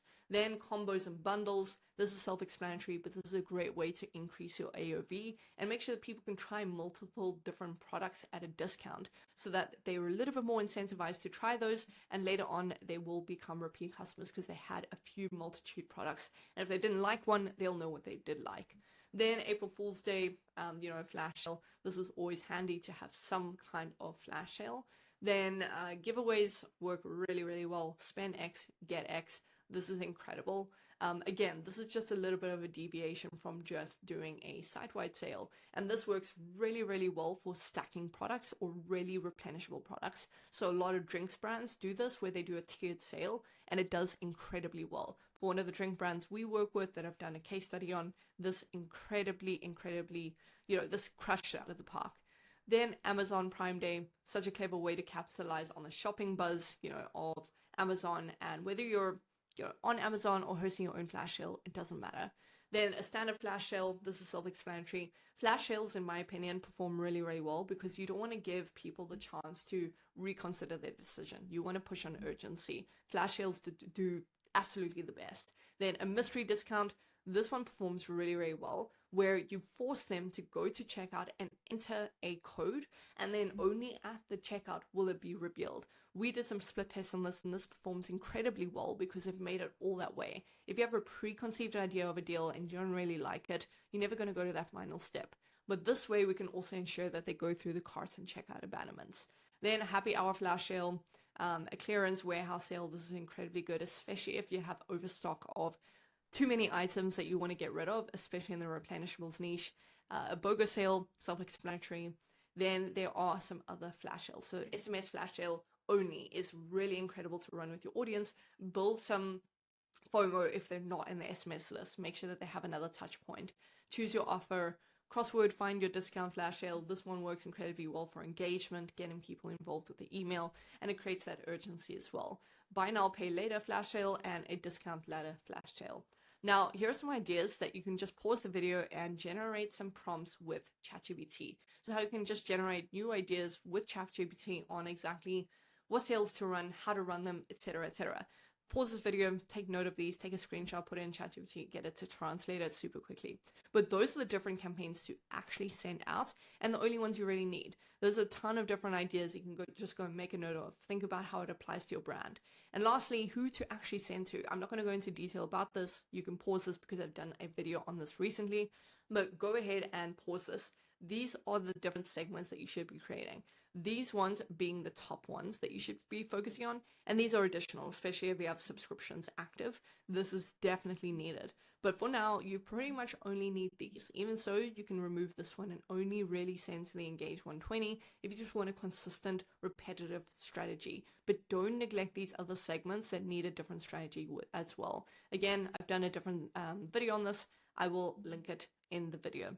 Now, with that being said, let's swap over and actually build a live campaign that is both visual and plain text so you can see exactly how to do that. All right, so we're in that backend that I was talking about and I showed you the case study of, and we're just going to do it over here. So if we go to the campaign section within your ESP, for me, I am using Klaviyo, and let's just name this as visual test. And we're just going to go over here. Now, what we're going to do is we're just going to select our audience. We're going to select, let's just choose this random one. We want to save and return. Cool. And now what we're going to do is we want to add a message. And this one, we just want to do an email. Obviously, if you're doing SMS or anything, you'll go ahead and do that. Now, you can choose some categories. We've obviously done a ton of different emails already, but I actually just want to go ahead and create this from scratch so you can see the layout and how to build a visual email first and then move over to plain text. So we're just going to delete this as well. And so we're just kind of left with this fresh visual. Now, remember what I was saying earlier about the formula. So first, it is always the logo. So we're going to drop this in here. This is just a templated thing. So we're going to drop the logo over here. And so let's see if we have that saved. So we have the logo over here. And then we're going to have our visual campaign, or the visual of the main.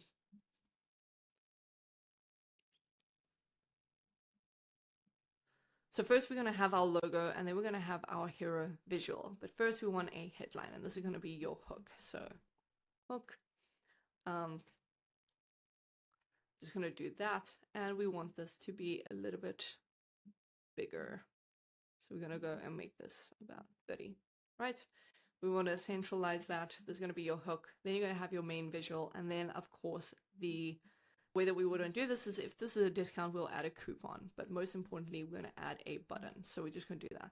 So that's essentially formula for this. Then you're going to have your additional text, right? So this is going to be this is just going to be some random text that you have over here.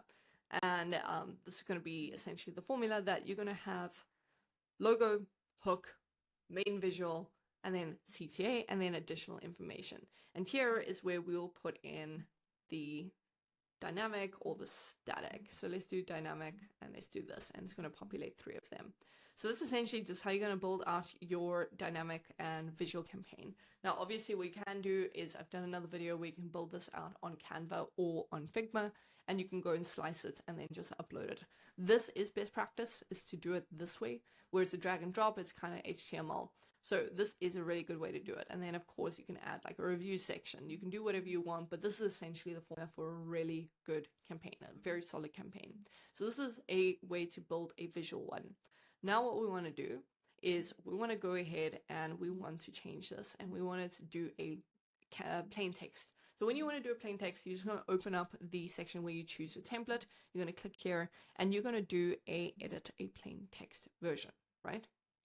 So what's going to happen here is we're just going to go straight into the email.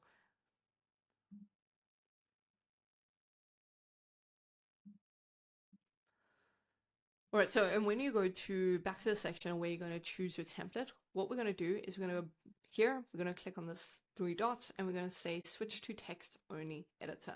So this is going to be your new, I guess, template, if you will. And this is how you're going to do a plain text email. It's going to be super, super simple. Our best practice is changing it to 18 size. We want to also change the font. So let's just choose Arial to be safe. And we want to add some personalization always. So here we can add some personalization. We want to click. So if you want to add personalization, just going to remove this. You can add, and you can just choose their first name. We're going to choose proper, and we're going to say friend as the default text. And that's pretty much it for a plain text email. So you're going to add all of your information. And what we like to do is, if I take a look at our new arrivals. And what we like to do is we do like to hyperlink this. So what we'll do is we will just add a link. So let's put .com. I'm going to add that. And we can take away the underline. We can keep the underline, whatever it is. And we're just going to brand this. So we're going to make it red, and we're going to add that. Perfect. And so I personally do like an underline just because it is very clear that it's a hyperlink. But this is essentially how you're going to build out your plain text email. That's it. Simple formula. Make sure you have some personalization. Make sure you write a full paragraph. Don't use ChatGPT too much because it's going to be very indicative that it is AI slop. So make sure to go and build it this way. And that's pretty much all there is to plain text and visual emails. Super simple formula for both of them. And to get this to work, make sure that you're not adding any logos, any images, nothing. You don't want it to be branded. If you want, you can make it a bit more personal, add like a GIF or something so it does look like it's sent from a person.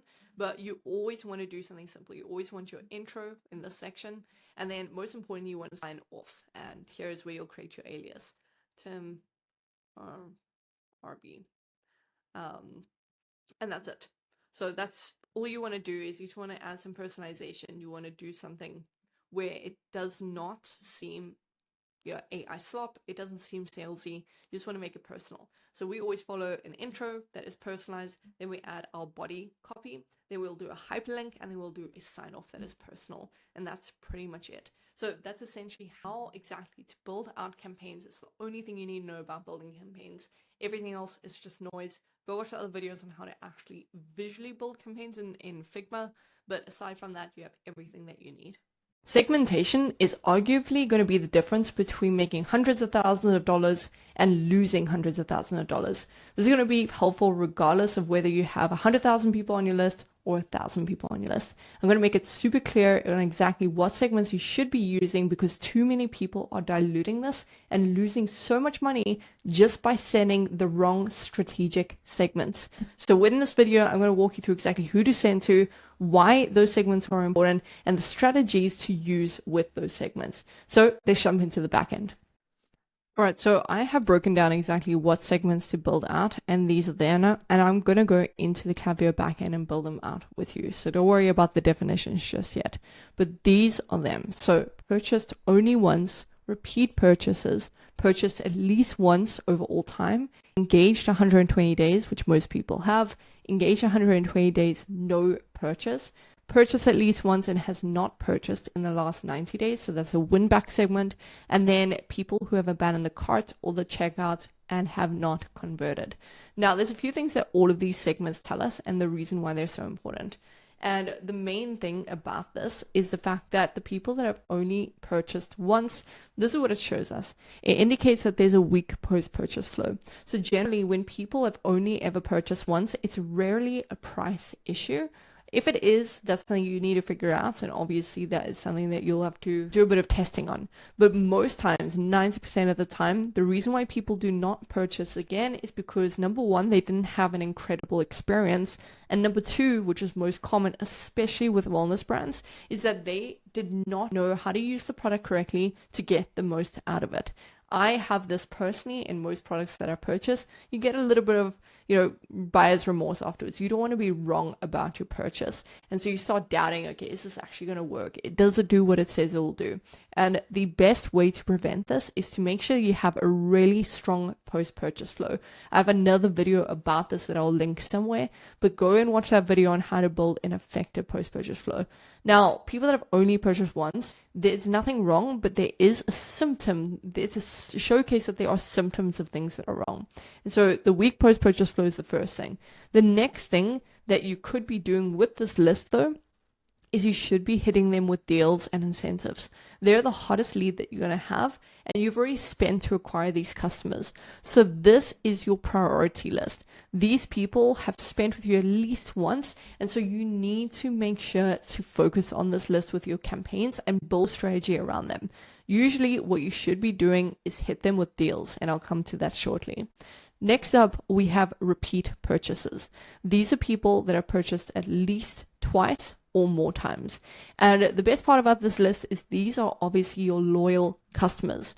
Now, what you want to do is you do not want to send them too heavy discounts. They're already going to buy from you. You do not want to damage your margins. Otherwise, long term, it is really going to impact your brand. Instead, you want to cultivate a good relationship with these people through value and education. And as a byproduct of that, they stay committed to you. The next thing you want to do, which I haven't listed here, is you want to push them towards subscriptions. Okay. So you want to make sure that they subscribe and save. And those are the kind of campaigns that you're going to push towards these customers specifically. The next most important thing that I don't see enough is people sending test offers to this group. So although you don't want to discount them too heavily, they're also the most reliable group that will give you unbiased data on what sales are most appealing and will convert the most amount of people. So generally what you want to do is you want to split test some offers to them over the next few weeks or months. What we do is we'll take a client's customer base, we'll create the segment, and we'll split test $1 off versus a percentage off this month to this segment specifically. We'll then take the winner of whatever won that verse, and we will go and send that to the purchase only once, because we know there's a higher likelihood that they're going to convert on that proven offer. And you can do multiple rounds. Generally, we do about 4 or 5 rounds where we test $1 off versus a percentage off. Then we test the winner against a free shipping. Then we test that winner against a spend X, get X, etc., etc. There's so many different ways to do it.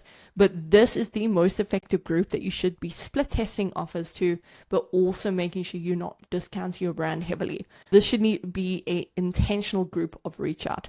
Next up, we have purchased at least once over all time.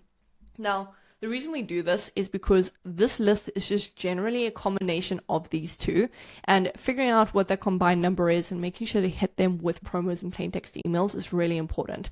So although you don't want to hit this group with too many discounts, and this group you kind of do, you want to make sure you have a happy medium of sometimes sending to all of the people that have ever purchased, regardless of when it was, and make sure that you hit them with some plain text emails. They're the highest converting non-sales campaigns that you can send out. And so it's just going to be incredibly valuable to give them that personability and keep them in touch with the brand. And of course, this is the hottest list you have. You have spent a ton of money on ads probably to acquire these people and get a conversion. Now the focus should be on increasing frequency of purchase, repeat purchase, and AOV. That is the next focus. So just make a note of that, AOV and repeat. Okay, repeat purchase are super important. So that is a really low-hanging group to focus on. Next up, of course, we have engaged 120 days. And this is generally when they have opened an email in the last 120 days, at least 3 times. That is our definition. You can adjust it to whatever you want. But with this, they should get almost every single email that you send out. This is the highest engaged group, and you want to keep them up to date, and you want to consistently use this as a practice field for understanding what non-discount campaigns perform best, so that you can build those out in flows and also reuse them later down the line. This list is also the best to utilize to improve your deliverability. So strategically, if your deliverability ever dips, you want to pause everything else and you just want to send to this engaged list, and you want to send them plain text emails. Next up, we have the people in this engaged list that have never made a purchase. Now, what's interesting about this group that most people never create this segment, and trust me, I've audited hundreds and hundreds of email accounts, and in the last 8 years, I've probably seen this maybe 3 times total. The crazy thing about that is you're consistently sending to this group, but you're not understanding them better. And in this group, there's going to be a ton of people that have not purchased. So what is actually the utility of sending to this group? What is the purpose of sending to them if very few, let's just say 10% of them only are converting? And that's where we have to build a little bit more of a strategic approach. These people are just on the verge of conversion. And depending on how high this number is of engaged non-purchases, it's going to tell you a lot about the fact that, number one, your content might not be engaging enough. And number two, you need to test different offers on this group as well. So you can repeat the best offer that you figured out from this group, and you can then run it over to this one. So you can just repeat the process and send it to this grouping as well. Now, this could just be a case of you need to improve your content, of course, but at the end of the day, these people are paying attention to everything that you send. So you need to include them in as many sends as possible, but also make them intentional. Try different campaign types. Maybe you're only sending educational campaigns and they're not converting. Try and send a text only. Try and send a newsletter to them. Try and figure out what the pain point is and why they don't trust you enough. It is not good enough to just have a list of people. You want them converting, otherwise they're just costing you on your bill. Next up, we have people that purchase at least once and not purchase in the last 90 days. This, of course, indicates a win-back flow weakness. These are the people that need win-back offers, and they might need another touch point. What we do for another brand is we actually send SMSs to these people and push notifications. This generally wins them back because it is a huge segment of people that obviously have lapsed over time. And if they're not paying attention to email and they're still not converting over this time, we want to figure out why that is and maybe add some touch points, try different campaigns, try different offers like before. And of course, we want to build a really high converting flow as well. Lastly, we have the abandonments. And these are people that have abandoned a cart and a checkout, but not placed an order. This is, of course, going to indicate gaps in your flows, specifically your abandonment series. So your cart and your checkout. This is a great indicator that perhaps you should go and re-look at the data and start running split tests. Too many people overlook this and do not do it enough. You need to go and assess what split tests will work. Change, and I'm not talking about subject lines, by the way. I'm talking about adding different elements in the email. So do a shorter email as a cart abandonment and do a plain text email versus an image based. Then try reviews versus bestseller sections. You need to be running actually effective split tests, and that is the best way to go. And then, of course, you want to probably add another touch point to these people as well. If they didn't convert because of your emails, look, it could be an offer, a weak offer that is an abandonment offer, or it could be the fact that you just need another touch point and to be a little bit more aggressive. So these are some of the segments that you should be creating. Now, if we go into Klaviyo's backend and we go to the create segment, I'm going to build them with you. So let's start at the top with the purchased only once. So only once. And the way to do this is place an order equals 1 over all time. Okay, we're going to go and create that. That's perfect. Then what we're going to do is we're going to clone this and we're going to say purchased. Let's say repeat purchases. Place an order is at least 2 over all time. And you can see how dramatic the difference is. So initially it was 320,000 or 370,000 people, and now it's only 87,000 people that are repeat purchases. That tells us that over a third of the list has become a repeat purchase, or under a third of the list has become repeat purchases, which means another 66% of the list needs to become a repeat purchaser. That is low-hanging fruit to build a strategy around. So let's go and clone that. Next up, let's go and create we can do the purchase at least once over all time, but I won't do that one because it is a little bit of a redundancy. So next up, we just want to go and create the engage 120 days. And the way that we do it is we do want to do open email is at least 3. And we'd say in the last 120 days. And something that everyone skips over is whether or not these people can receive email marketing. So many times do we send to people that have not opted in, and it's going to really cause some issues. So this, I'll leave it up to you whether you do this or not. But let's go and do this, and we are then going to do non-purchases. So now we're going to create an additional and we're going to say place an order 0 times in the last 120 days. We just want to make sure it is 120 days specific. So see how crazy that is. We have 265,000 people that are engaging, and of those people, only 10,000 have actually purchased. That is an insane amount of lost potential that we're just not focusing on, or this client is not focusing on. And so that is a huge issue. Now let's go to clone again, and this time we want to do our win backs. Now this is going to be interesting.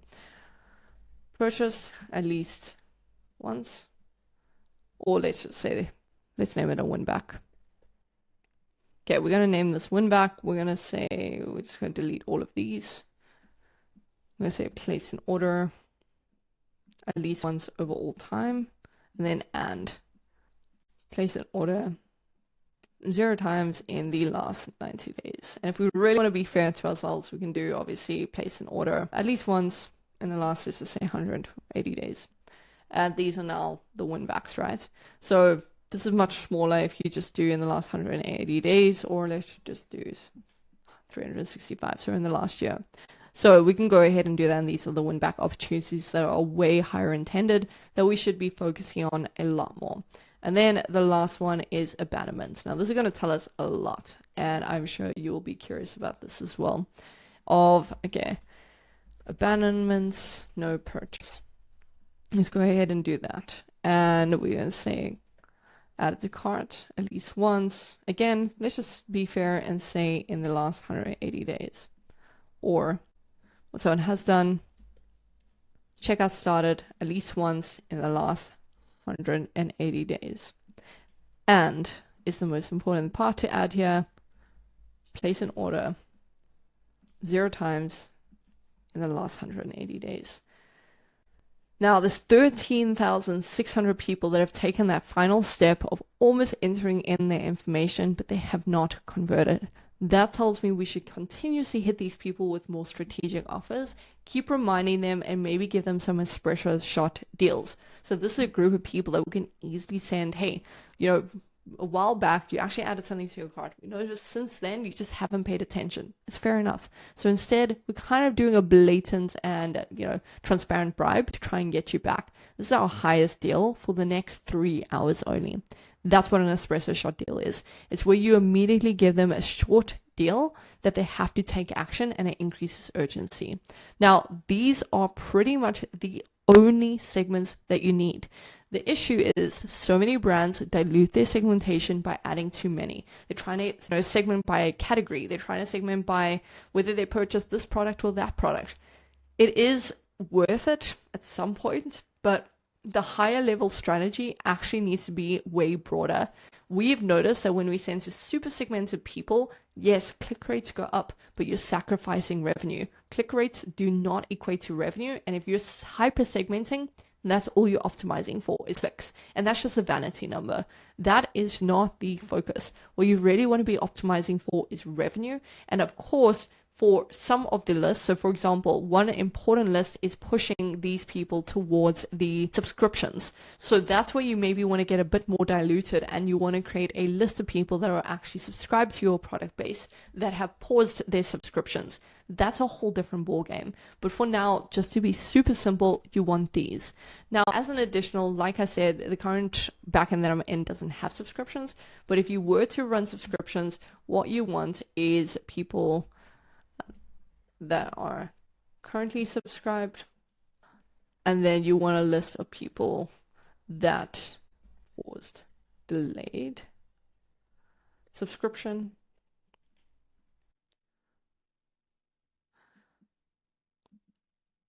and then you want people that have canceled.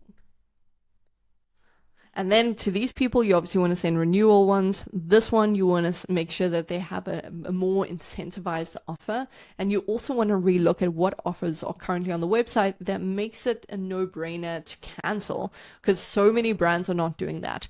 You also should pay attention to this list and exclude them from all of your sends. If people are getting your sends and they subscribe to your product, meaning they're going to get it monthly, the issue with that is that you're reminding them to cancel that subscription. You don't need to convert them. They're already converted. So rather send them very intentional messaging that adds value to their life. That is it. So with that being said, that is a full guide on segmentation. You should have a really clear image of what segments to create, who to send to, and how to send those emails and what to send to them. So with that being said, if you want us to come in and do this entirely for you and manage the strategy and do the correct sends and focus on these segmentations, then go down below and book in a call and we'll jump on with you and see whether it's a good fit. But for now, I'll see you in the next one. Most e-commerce brands do not have a traffic problem. They have an email marketing or a retention problem that is costing them over 30 to 50% of their overall revenue, which could equate to over hundreds of thousands of dollars like this brand was experiencing. So I'm going to show you exactly how to add an extra few $100,000 just from email marketing alone using these top 8 trends that I have been using in this year so far. The first one, which is grossly underrated, is using text-only emails as well as newsletters. Text-only emails should equate to about 40% of your overall sends. Take a look at the emails that Breeze is sending, like this one and this one. You can see that they're consistently sending plain text emails from a person like Corbin from Breeze, and then they add another persona. They always do 2 personas, which I think is incredibly valuable. They do Corbin, which is kind of the customer support person, and then they do one from the owner, Aaron. That way, you're preserving how important the message from Aaron is. Gets way more opens, way more clickability. Whereas Corbin, it's still a personalized touch point and it still feels personable, but it is not undervalued. And you can keep that going as a consistent alias in your business. So what I recommend is that you create 2 aliases. You create one from the founder and you send that once a month. And then you create one from someone else on the team, like they do with Corbin. This is going to be a campaign that you send out maybe twice a week, if not more, but no less than that. It's going to be a plain text email. Then on the side, you also want a bi-weekly newsletter, something like Wellness Wednesdays or something to that extent. You can see that we've been sending newsletters like this consistently, and it's generated a minimum of $50,000 on average per campaign send. Keep in mind that this is not a salesy newsletter. This is value-based. It is a soft sell at the very bottom of the email. There's no intention to sell, but it has this personalized aspect. What's ironic is this year, because everyone has dialed up their design, everything is stripping back, and what people are relating to more is a little bit of a break in the pattern. And that's exactly what plain text emails are doing right now, as well as newsletters. Keep in mind that newsletters are a really great way to build rapport with your customer base and make sure that you improve your open rates and the amount that your audience actually interacts with you, because you're not constantly selling to them. Suddenly you're a little bit more of a trusted source of information. So for example, your first chapter should be just a little bit of a personal take, maybe about how bad Stranger Things final season was. Just a little bit more of a touch point. The second one should be value, and as a byproduct of that value, it actually sells your products. So let's just say that you sell creatine gummies. You should make an entire article post about creatine, the latest studies on it, the latest results of it, and then suddenly upsell your creatine. And in the last chapter, you can choose what you want to do, but maybe recipes, especially if you have a drink brand or you have something that could kind of go alongside that. That is a really great way to go. Next up, and I see this way too often, is simplifying segments. What I see all the time when I audit backend of accounts is the overcomplication of segmentation, and it's actually diluting your results. It doesn't make any sense. When you're creating segments, there's only 5 core segments you actually have to pay attention to. Even then, that's kind of stretching it because most people don't have the bandwidth to do campaigns to all of those segments, which is why our agency goes in and does it for our clients. So here are the segments that you need to be creating right now. I honestly recommend that you pause the video and create these alongside me. Number 1, anyone that has placed an order at least once over all time. So these are people that place an order at least in some point in time with you. And the reason we want to create this is because we're going to send them our ongoing campaigns. We want to keep them in the loop. These are the hottest leads that we have. Next, we're going to create repeat purchases. Anyone that has purchased at least twice over all time. We're going to hold on to that, and I'll tell you what to do with that segment shortly. The next next one we're going to create is only purchase once and never repeat purchase. So in Klaviyo, you can just go and create a segment of people that have placed an order at least twice or more over all time. The reason why we want to create these two deviations from the first segment is because this is going to tell us a lot about where we need to improve our strategy. If you do not have a high returning customer base and your one-time purchases far outweighs the amount of people that have repeat purchased, the reason for that is because you have a really weak post-purchase flow, and number two, people do not understand the value of repeat buying your product. So with that being said, we want to make sure that we're valuing our repeat customers. We're not sending them as much as we should because they're going to buy anyway. So we want to send less specific high offers to them. But what we do want to do is we want to test offers with sample sizes of this group and then take the winners of those offers that we've tested and run them to the one-time purchases. Then we're going to create our fourth segment and we're going to do the same tactic to them. Our fourth segment is going to be our engaged 180 days or 120 days. And that's going to be people that have opened an email at least 3 times in those 120 days or 180 days. We're going to take that segment and we're going to create an off segment of that as well. This segment is going to be of people that have engaged in those days but have never placed an order in that time. The reason for that is because these people are so close to placing an order. They're paying attention to what you're posting about. They're paying attention to what you say. They just haven't seen a unique enough offer to convert. And so what we do is we want to strategically test those offers on that engaged list as well. And we're going to find what works with them as the majority offer. So let's just say that we do a $1 off versus a percentage off, and the $1 off outweighs the percentage off. We're then going to take the winning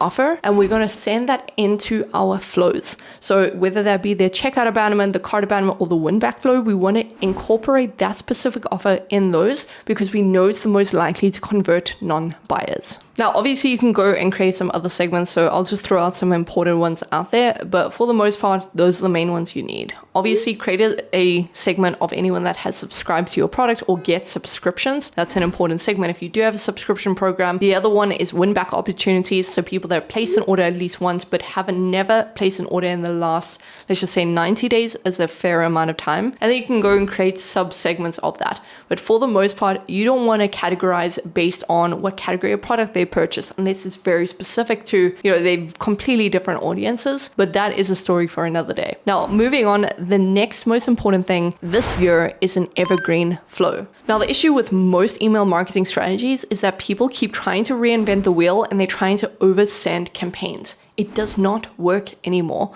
So yes, sending frequently is super important, and that's going to be one of my later points, but with that being said, the most important thing that you should be doing is not relying on campaigns and constantly trying to figure out how to convert people. What you should be doing instead is creating a evergreen flow. And what this is that when people exit out of the welcome flow, they instead go into the evergreen flow. So instead of you trying to rely on sending campaigns to them, what you're going to do with this evergreen flow is you're going to make it a compilation of all of your best performing non-discount campaigns. Even if it's a newsletter, even if it's a plain text email, whatever was best performing in the last year or the last 6 months, go and put those segments or those campaigns in that flow. So the way that we built it out is we took our best performers and we just did about a 3 to 4 day delay between them because that was our campaign sending frequency anyway. And what happened is we saw an exponential increase in sales because we are no longer relying on campaigns and trying to figure out new ideas and new angles. We know for a fact that anyone that is a recent subscriber is seeing our most highest converting campaigns first, which is the most optimal way to get conversions. We don't want to try and figure out what's going to convert these people. We know for a fact our audience is converted from these specific campaigns, so there's no need to play the guessing game. So this is a flow you absolutely have to introduce. Next up is espresso shot deals. Now what this is in your abandonment series, instead of trying to run them through multiple different emails with multiple codes and trying to give urgency and give reminders and call last calls, that doesn't really work anymore. What really works well that we split test is an espresso shot deal. And what that means is in these flows, you are, instead of delaying the sale, you're giving them extreme urgency. So either within the first or the second email, you're saying, hey, you left this behind, complete your order, and you have 3 hours to do it. And if you do it in those 3 hours, we're actually going to give you our best discount at 20% off. Keep in mind that you need to make the deal different to your welcome offer. It doesn't make any sense to have a matching deal within your welcome flow or your cart abandonment series, because if they didn't convert from the welcome offer, they're definitely not going to convert from that same offer in their abandonment series. So with that being said, try an espresso shot. I dare you to go and split test it. You'll probably be really surprised what happens in people's psyche when they're given a no-brainer decision with a really great discount and an urgency that they can't really deny. 3-hour delay or 3-hour time to get that discount really pushes that urgency, and it creates that panic and the fear of missing out. So I definitely think you should be trying that. Next up is optimizing sign-up forms for submissions. And now hear me out. This is something that most brands think they have nailed down, but they absolutely do not. Here's the exact formula that we use right now for the best amount of submissions and the most amount of return on that sign-up form.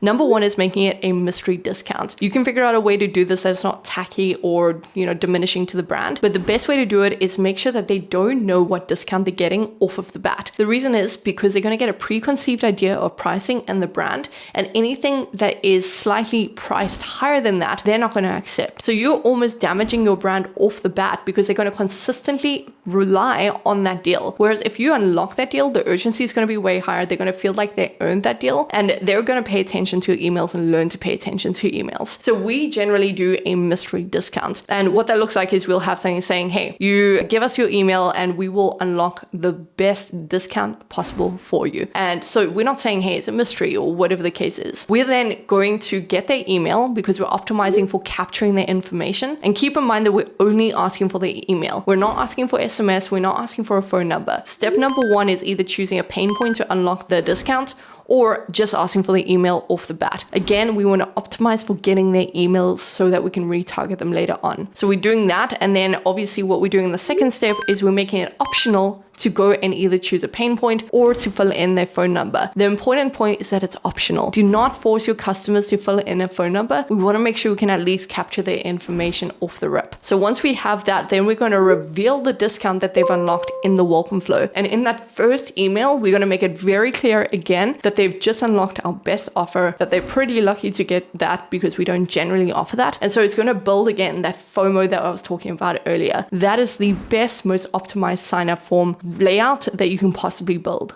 Now, the next point is a little bit contradictory to what I was saying about the evergreen flow, but not really, because this is for your existing customers. You need to send more frequently. I don't know how to say this enough. Most of the accounts that I audit, even multi-million-dollar brands, don't even realize that they're losing out on hundreds of thousands of dollars just by not sending more frequently.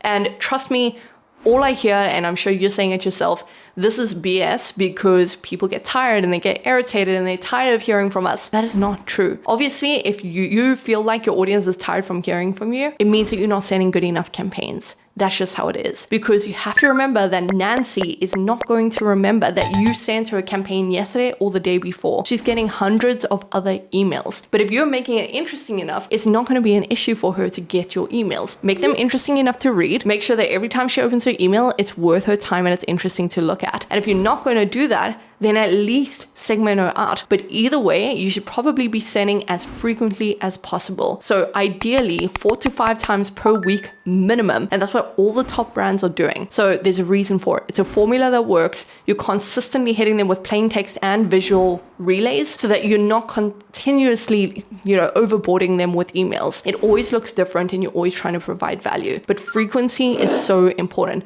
especially when you take into account the segments that we just made earlier and the fact that different messaging needs to go to the different segments. So trust me, sending more frequently is going to make you a whole lot more money. The next tactic that we're taking into 2026, which almost no brands do well enough, is testing different offers. So many people rely on just a discount offer and they release that every single month, if not more frequently than every single month. And what's happening is it's damaging your brand because your audience is going to expect that every single time and you're training them on that deal. What you should be doing instead is training your audience on a different deal every single month. There's a few reasons why. Number one, you get to test different offers and get proven stats on what your audience responds to best. So do they respond best to $1 off or a percentage off or free shipping or spend X, get X? Figure out what that is and you can reuse that on your biggest sale dates like Black Friday instead of trying to guess dates, what to do during those dates. You've already got the data to prove what works. That's how it should work. The second reason is because they're not going to become used to you doing the same deal, which means that they're going to strike when the iron is hot.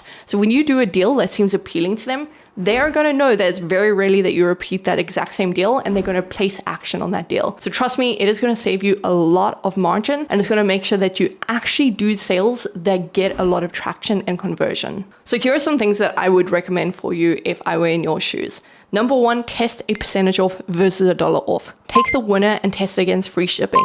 Take that winner and test it against a spend X, get X. Take that winner and then use it against like a subscription deal. So sometimes you don't even have to run a sale or an offer. You can do, hey, subscribe now and you get 15% off every single month. Sometimes we will run that as an entire promotion and it outperforms anything else that we do. You can do free gifts. You can do a buy X, get a free, your cheapest product free. Whatever it is, we like to throw in these different offers to really understand our audience, and I think you should be doing the same. Now, the last tactic that we're using is very specific to anyone who has very subscription heavy branding. So anyone that has, repeat purchases and they have a huge reliability on their customers subscribing to their products to get them monthly or on a specific time, relapse. So what we do is, and what you should absolutely be doing, is when you're sending out email marketing, you have to exclude your subscribers from your campaigns. The reason is because every single time you're sending them a campaign, they're reminded that they subscribe to you, and it is just going to improve your churn. Trust me, we did this for a brand and we decreased their churn